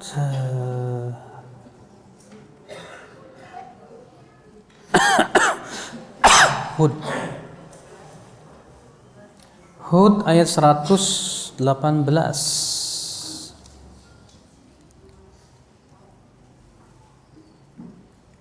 Allah Ta'ala berfirman, walau syaa rabbuka laja'alan nasa ummatan wahidah wala yazaluna mukhtalifina illa man rahima rabbuk.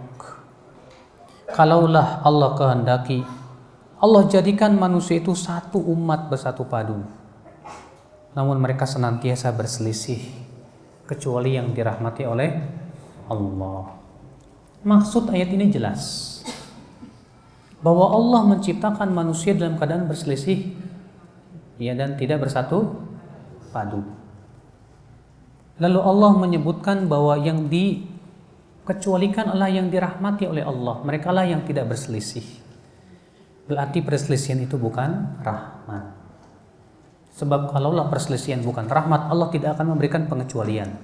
Kalaulah perselisihan itu rahmat, Allah tidak akan memberikan pengecualian. Tapi di sini Allah memberikan pengecualian. Kecuali yang dirahmati oleh Rabbmu. Mereka lah yang tidak berselisih. Ini ayat ya memberikan kepada kita pertama ya akal Islam bahwa perselisihan itu amrun kauniyun qadari. Bahwa itu sudah ditakdirkan oleh Allah pasti berselisih. Namun ya sesuatu yang Allah takdirkan amrun kauni qadari itu bukan sesuatu yang kita menyerah padanya. Tidak.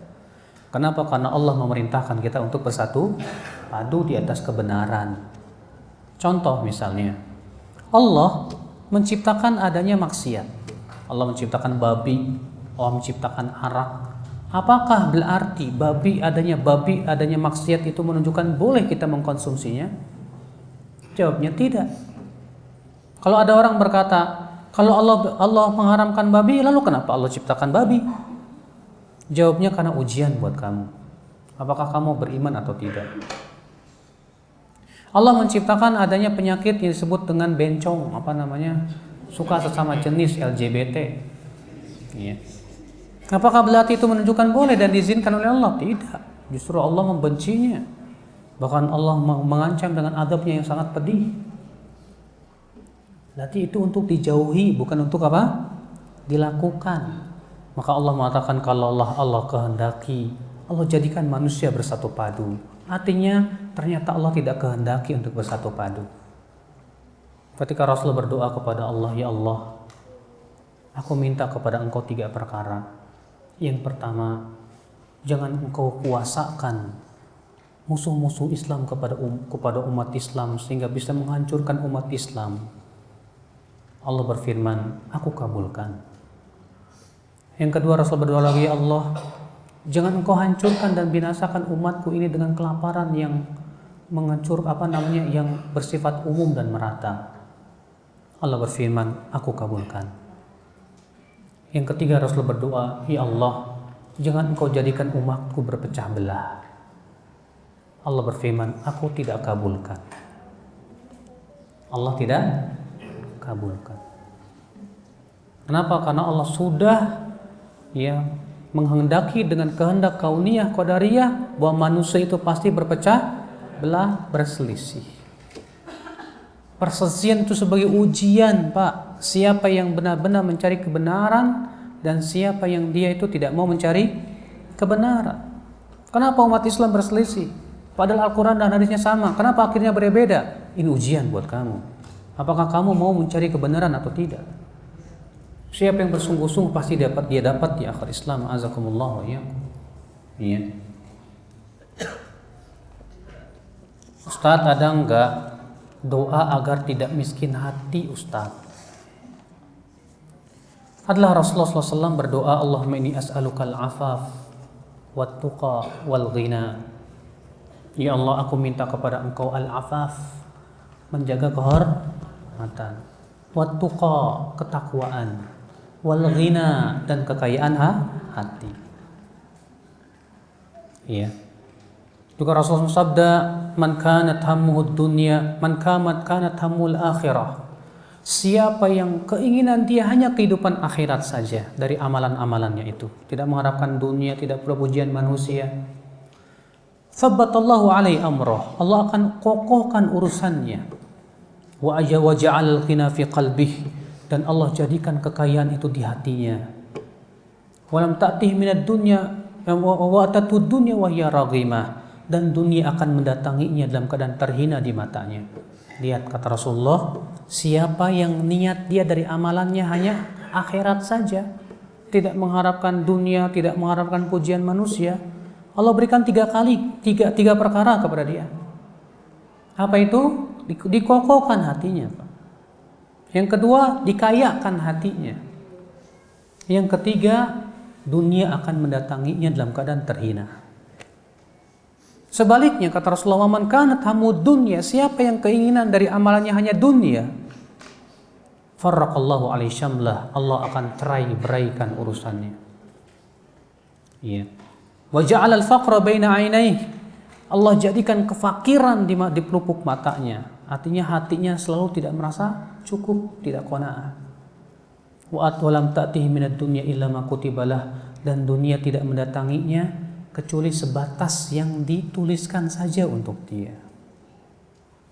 Masya Allah, ya akhwat Islam. Maka ini diantara perkara yang bisa membuat hati kita kaya, yaitu kita hanya mengharapkan kehidupan akhirat saja dari amalan kita. Ustadz, boleh nggak sih pakai cadar setengah-setengah? Maksudnya gimana ya? Maksudnya begini Ustadz, saya masih pakai, terkadang nggak pakai. Jadi saya baru pakai cadar ketika saya melaksanakan safar ke Tanah Suci sebulan lalu. Jika saya keluar kajian atau pergi dengan suami, saya menggunakan cadar. Tapi ketika saya mengajar sekolah, karena sekolah saya mengajar bukan sekolah sunnah, saya nggak pakai cadar. Gimana tuh ya Ustadz ya? Sebetulnya Pak, pertama hukum cadar atas pendapat yang paling kuat sunnah muakkadah, sunnah yang sangat ditekankan, yang sangat dianjurkan seorang wanita untuk memakainya. Nah, kalau wanita itu melepas cadar berdosa ya tidak, karena itu hukumnya apa? Sunnah. Contoh salat sunnah rawatib. Salat sunnah rawatib itu sunnah muakkadah yang sangat ditekankan. Ya, kalau dia meninggalkan ya nggak berdosa sih, tapi dia sudah kehilangan keutamaan yang agung. Iya, nah itu.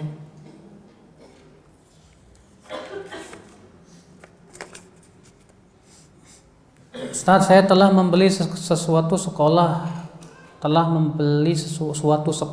Masya Allah, yang bertujuan untuk mendirikan sekolah sunnah.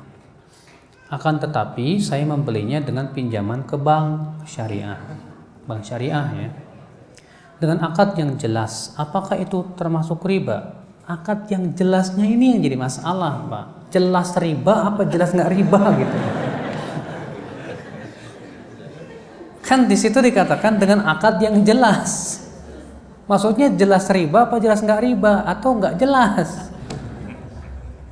Karena yang saya ketahui yang namanya bank syariah itu tidak ada istilah bank syariah yang tidak menerima penalti atau denda. Soalnya saya pengalaman Pak, ya, saya sama beberapa teman bikin perumahan, tahu kan di mana di Cikarang itu, ditawarkan ke ini syariah, nggak mau, kalau nggak ada denda. Lu katanya syariah, katanya kok masih minta denda, gimana sih ini? Ditawarkan yang ke ini juga syariah, sama aja Pak.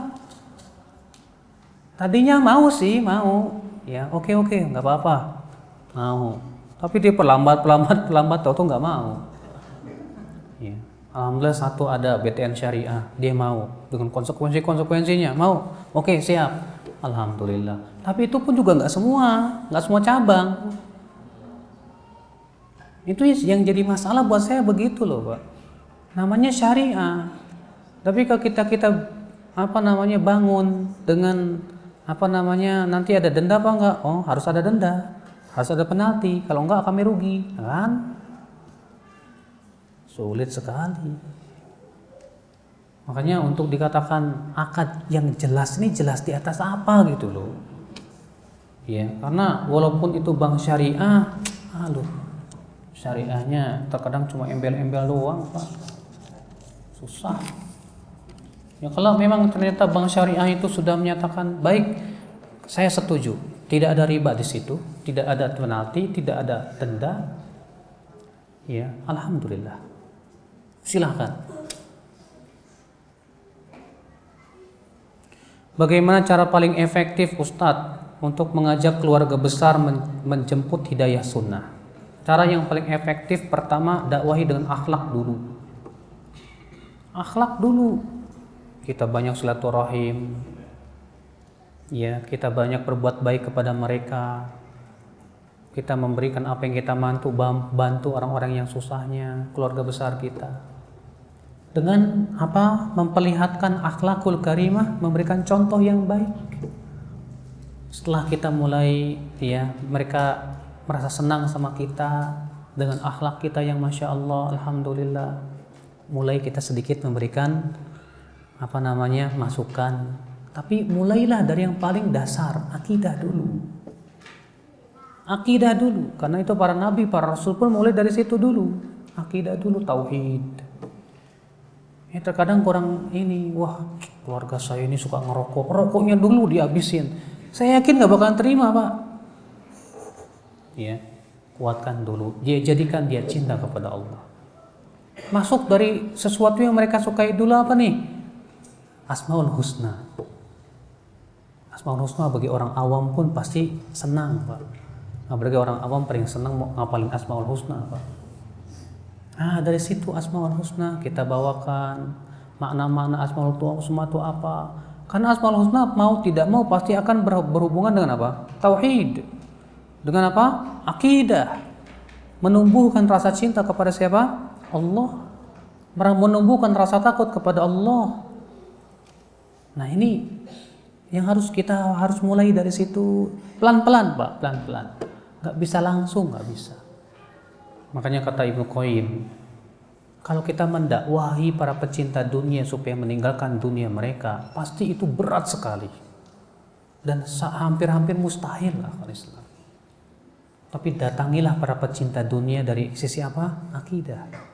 Jadikan mereka cinta akhirat, cinta Allah, cinta Rasul. Dengan sendirinya mereka akan zuhud, insya Allah. Iya.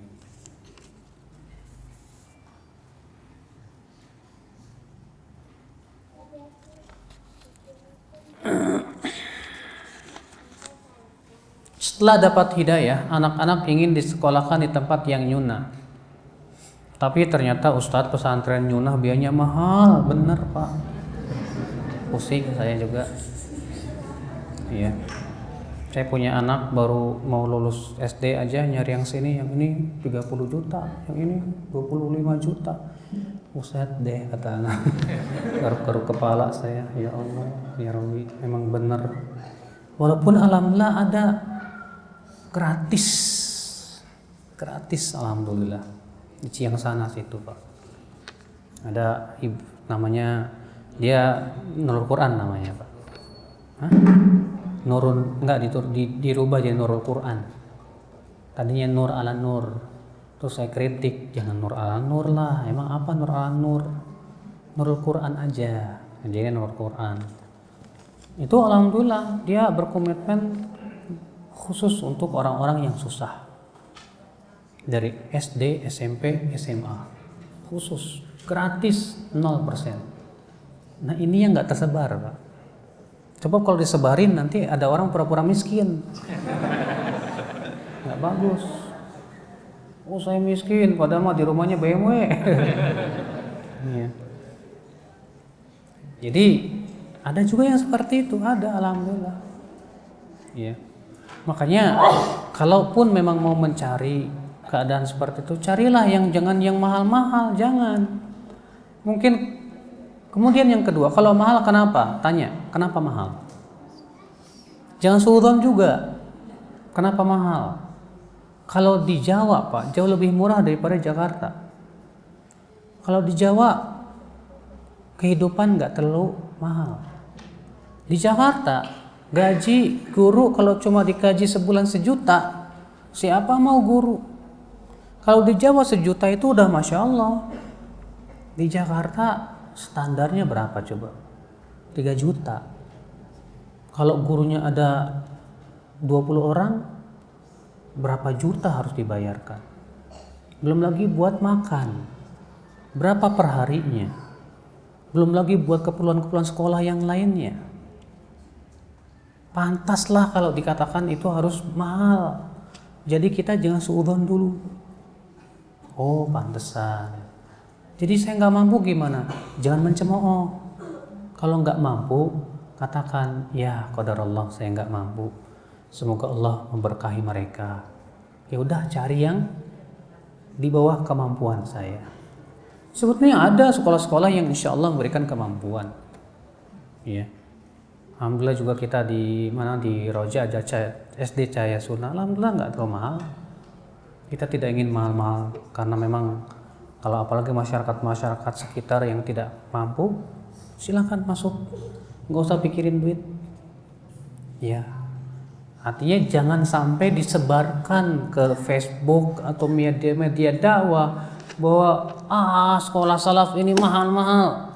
Akhirnya orang-orang yang nggak suka kepada sunnah ketawa, Pak. Ketawa.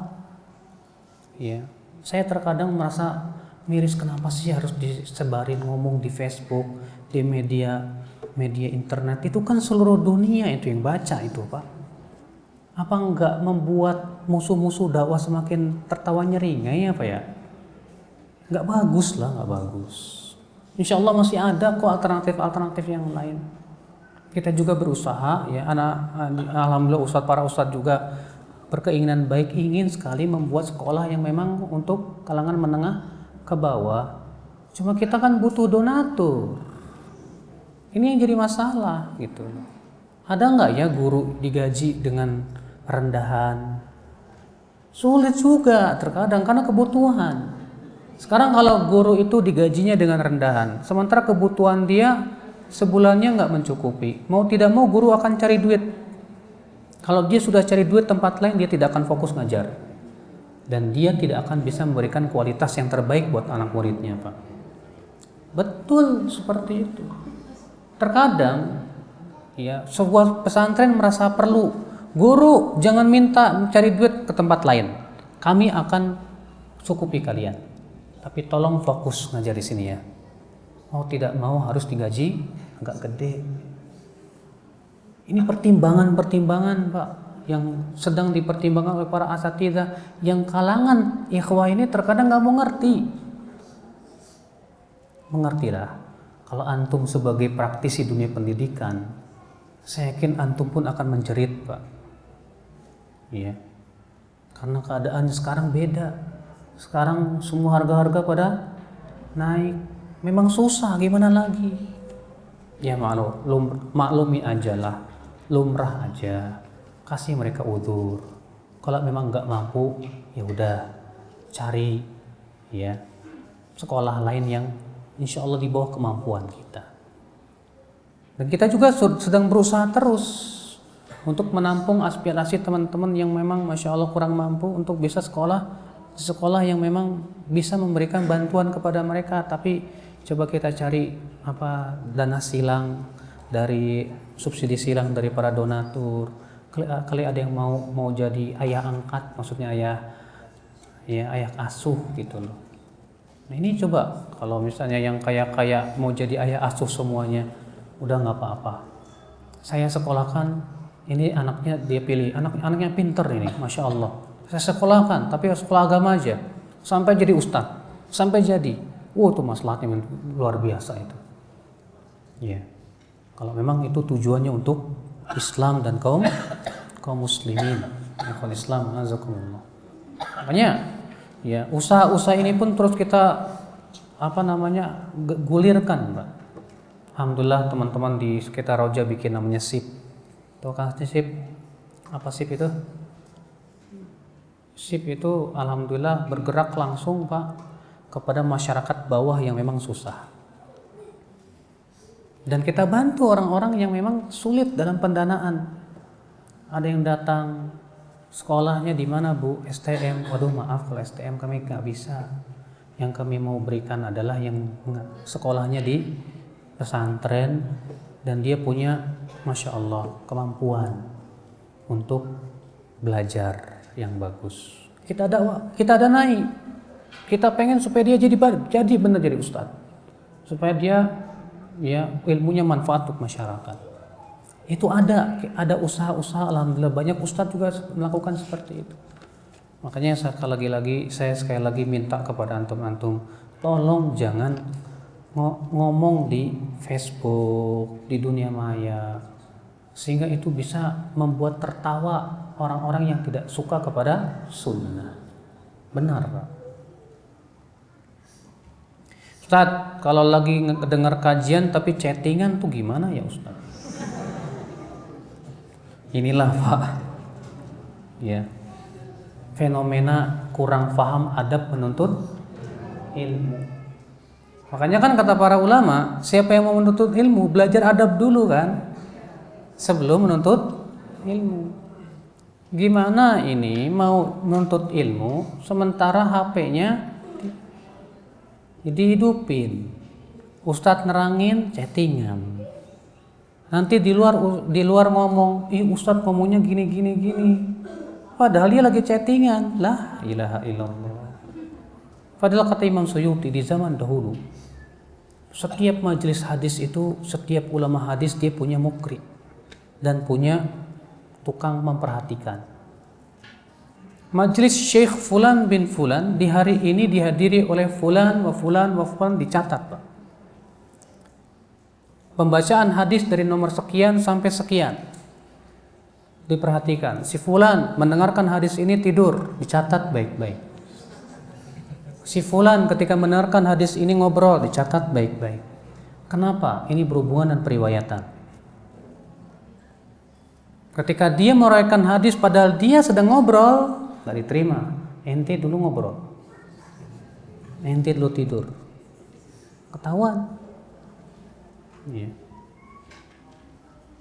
Itu luar biasa. Makanya di zaman sekarang ini kalau para penuntut ilmu hadis dulu memang begitu Pak, betul. Mereka sebelum belajar itu mereka pahami betul apa sih adabnya menuntut ilmu, apa yang harus dilakukan. Sehingga digambarkan itu majelisnya para ulama hadis itu Pak, seakan-akan ada burung bertengger di kepala-kepala mereka. Saking mereka memperhatikan apa yang disampaikan oleh syekhnya. Ini yang sangat penting untuk kita pelajari. Ya. Jangan dengerin sambil chattingan.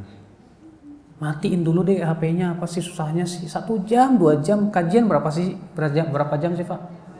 Kajian paling 2 jam, matiin dulu tuh, blet dah, matiin. Nulis benar-benar, dengerin benar-benar, kan fokus semuanya enak. Ya, setelah itu dia dihidupin lagi, ya udah selesai. Sekarang saya tanya sama bapak sama ibu, rugi nggak matiin HP 2 jam buat kajian? Rugi nggak? Kalau nggak rugi ya udah. Ya, nah itu kalau kita ingin maksimal mendapatkan ilmu. Makanya kata para ulama, di antara sebab ketidakberkahan kita terhadap ilmu adalah kurangnya adab kita terhadap ilmu. Kurangnya adab kita kepada ilmu menyebabkan ilmu pun juga tidak memberikan apa yang dia inginkan. Makanya kata para ulama berkata ilmu, wahai penuntut ilmu, carilah aku sungguh-sungguh dengan seluruh kemampuanmu, aku akan berikan setengahku. Kalau kamu sungguh-sungguh, aku akan berikan setengahku. Itu kalau sungguh-sungguh loh. Gimana nggak sungguh-sungguh, wala setengah. Iya.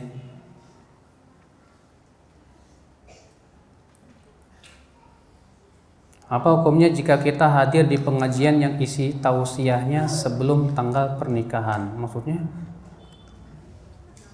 Apa hukumnya jika kita hadir di pengajian yang isi tausiahnya sebelum tanggal pernikahan? Hah?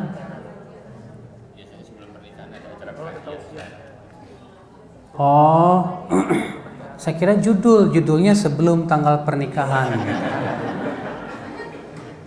Hah? Pengajiannya itu sebelum tanggal pernikahan.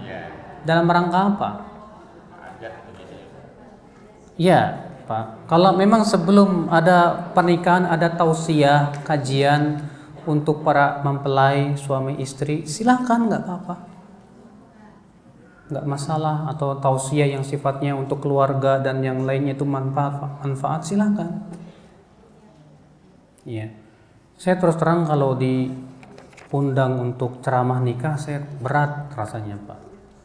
Kenapa? Saya pernah nanya ke Syekh, hadis-hadis yang telah kita pelajari tentang kitab nikah ini kok nggak ada satupun tentang khutbah nikah ya Syekh? Yang ada khutbah hajat. Khutbah hajat itu innal hamdalillah nahmaduhu wa nasta'inuhu wa nastaghfiruh. Saya belum dapatkan satupun juga Syekh hadis yang menyebutkan bahwa Rasulullah khutbah nikah. Kata Syekh memang tidak ada. Tidak ada satu hadis yang menyebutkan bahwa Rasulullah khutbah nikah. Khutbah hajat itu yang mengucapkan siapa? Wali.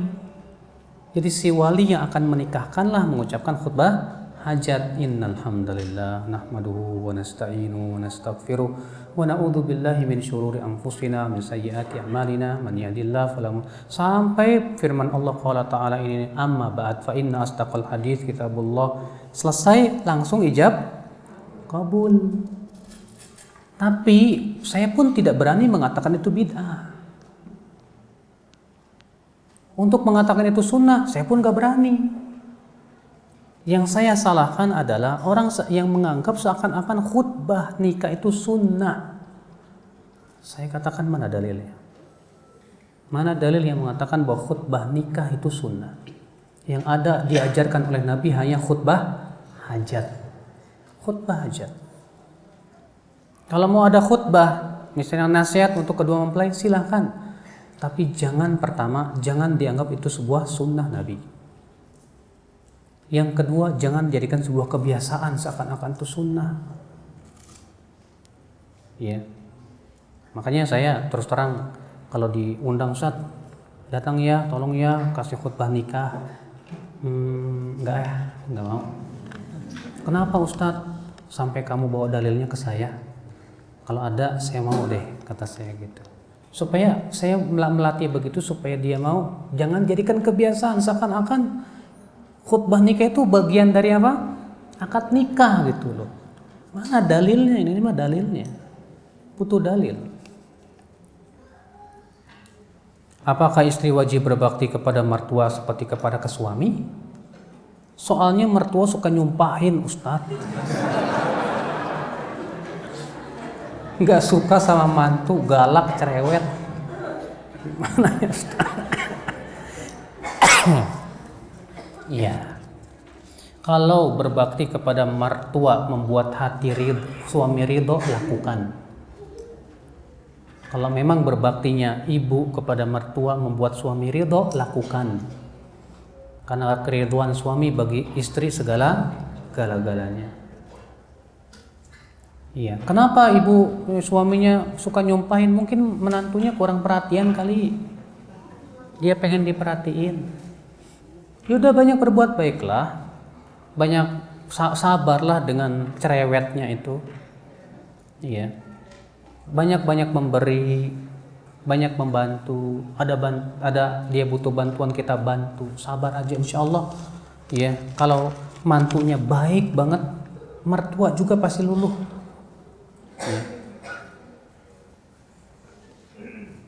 Banyak yang punya ilmu tapi tidak mudah menerapkannya. Memang betul sekali, Pak. Karena untuk menerapkan ilmu itu butuh ketakwaan, butuh kekuatan dan hidayah taufik. Contoh ilmu tentang riba sudah diketahui tapi kenapa sulit diterapkannya, Ustadz ya? Apakah karena sudah umum di negara ini? Memang kalau dikatakan umum ya umum, Pak. Bahkan hampir di setiap negara itu tidak lepas dari yang namanya apa? Riba.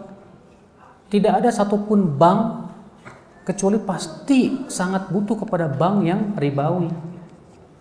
Sulit kecuali di negara Saudi. Di negara Saudi namanya Bank Ar-Rajhi. Kalau itu memang support langsung dari negara dan para ulama semua mensupport. Ini satu-satunya bank di dunia yang betul-betul syar'i, sudah. Tanpa riba, sedikit pun juga, 0% ribanya. Nggak ada sama sekali. Iya. Sementara di Indonesia untuk melaksanakan betul-betul syariat terkadang masih banyak pertimbangan, takut begini, ya ketakutan lah. Intinya ketakutan aja, Pak. Sementara Allah mengatakan innama dzalikumus syaitan yukhawwifu awliya'ah. Itulah setan menakut-nakuti wali-walinya. Iya. Jika sudah punya cukup harta, Ustadz, mana yang harus didahulukan? Daftar haji atau umroh? Ya hajilah. Kan haji sambil umroh nanti. Hajinya haji tamat tuh. Ya, sekalian dapat 2 tuh. Ya nanti kalau umroh nggak cukup haji, Sayang sekali. Jadi dua-duanya dapat. Habis Ustadz kalau daftar haji sekarang baru haji 10 tahun yang akan datang. Nah, antara 10 tahun itu tiap tahun umroh nggak masalah. Kalau memang dana untuk haji sudah cukup, ya udah, ini nggak bisa diganggu-gugat untuk haji, nggak bisa diganggu-gugat dah. Dalam perjalanan dapat dana lagi, umroh sono. Ya, begitu. Ustadz, di kompleks saya setiap malam Jumat ada ibu-ibu yang ngaji surat Al-Kahfi. Memang bagus kan, surat Al-Kahfi sunnah. Ya.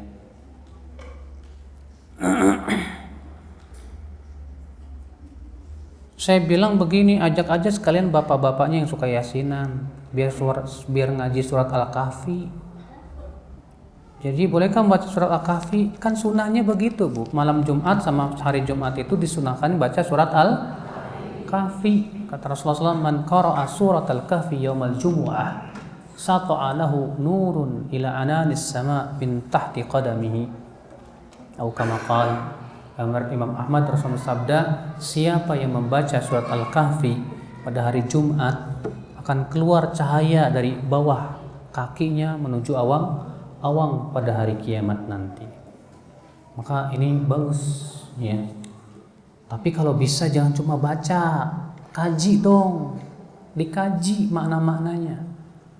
Supaya kita paham apa sih makna-makna ayat per ayat. Kalau cuma baca, terkadang cuma baca, akhirnya tidak bisa, kurang menghayati, akibatnya begitu. Makanya lihat aja. Orang yang setiap malam Jumat yasinan, terkadang kita lihat yang nggak sholatnya tetap aja nggak sholat. Yang penting sudah yasinan. Akibat daripada apa, Pak? Tidak paham apa makna dalam surat Yasin. Surat Yasin itu mengatakan yundhira man kana hayya, agar memberikan peringatan orang yang hidup. Sudahkah Al-Quran jadikan peringatan buat hidup kita? Iya, yang jelas yang sunnah itu surat Al-Kahfi. Adapun surat Yasin tidak ada satupun riwayat yang sahih yang menyebutkan bahwa itu dibaca pada malam Jumat. Allahu a'lam. Semoga yang saya sampaikan bermanfaat. Ustaz. Ya. Assalamualaikum. Assalamualaikum warahmatullahi wabarakatuh. Afwan Ustaz, untuk dipertegas satu mengenai surat Al-Kahfi tadi, mungkin yang dimaksud itu bacanya beramai-ramai gitu Ustaz di mushola. Satu itu. Yang kedua mungkin ada pendapat yang mengatakan Yasin juga boleh. Nah, tolong menjelaskan Ustaz, apakah Yasin itu dibolehkan bacanya di malam Jumat? Jazakallahu khairan. Pertama, Ibu, membaca Al-Quran dengan bareng-bareng itu boleh kalau kata para ulama kalau dalam rangka taklim. Dalam rangka apa? Taklim, mengajarkan. Misalnya rata-rata orang-orang tua yang belum pada bisa baca Quran, ayo kita baca bareng-bareng biar baca, nggak masalah. Tapi kalau semuanya udah pada bisa dan kemudian dibiasakan baca Al-Quran bareng-bareng satu suara, ini menyerupai kaum Nasrani di gereja-gereja mereka. Ya, di gereja kan nyanyi bareng haleluya. Mereka menganggap itu zikir. Iya. Itu tidak benar, bahkan para ulama seperti Imam Syatibi juga mengingkari hal seperti itu. Kemudian kalau misalnya yang membaca satu orang, yang lain mendengar, boleh. Karena itu yang dilakukan oleh para sahabat Rasul sallallahu alaihi wasallam. Kalau seperti itu silahkan, nggak apa-apa. Iya, jadi ini lihat keadaan-keadaannya, kenapa dia baca bareng-bareng. Adapun tentang surat Al-Kahfi sudah saya sebutin, Pak, Ibu, bahwa tidak ada satupun hadis yang surat Yasin, maaf. Tidak ada satupun hadis yang sahih yang menyebutkan tentang keutamaan membaca surat Yasin di malam Jumat. Membaca surat Yasin boleh, bagus. Kapan saja, di mana saja silakan. Tapi jangan khususkan dengan waktu tertentu tanpa dalil dan hujah dari Al-Quran dan hadis Nabi SAW. Iya, Allahu a'lam. Bagi Ibu sekalian, semoga yang saya sampaikan bermanfaat. Yang benar itu semuanya dari Allah Subhanahu wa taala, yang salah itu dari kelemahan ilmu saya. Wabillahi taufik. Subhanakallah bihamdik. Asyhadu an la ilaha illa anta astaghfiruka wa atubu ilaik. Assalamualaikum warahmatullahi wabarakatuh.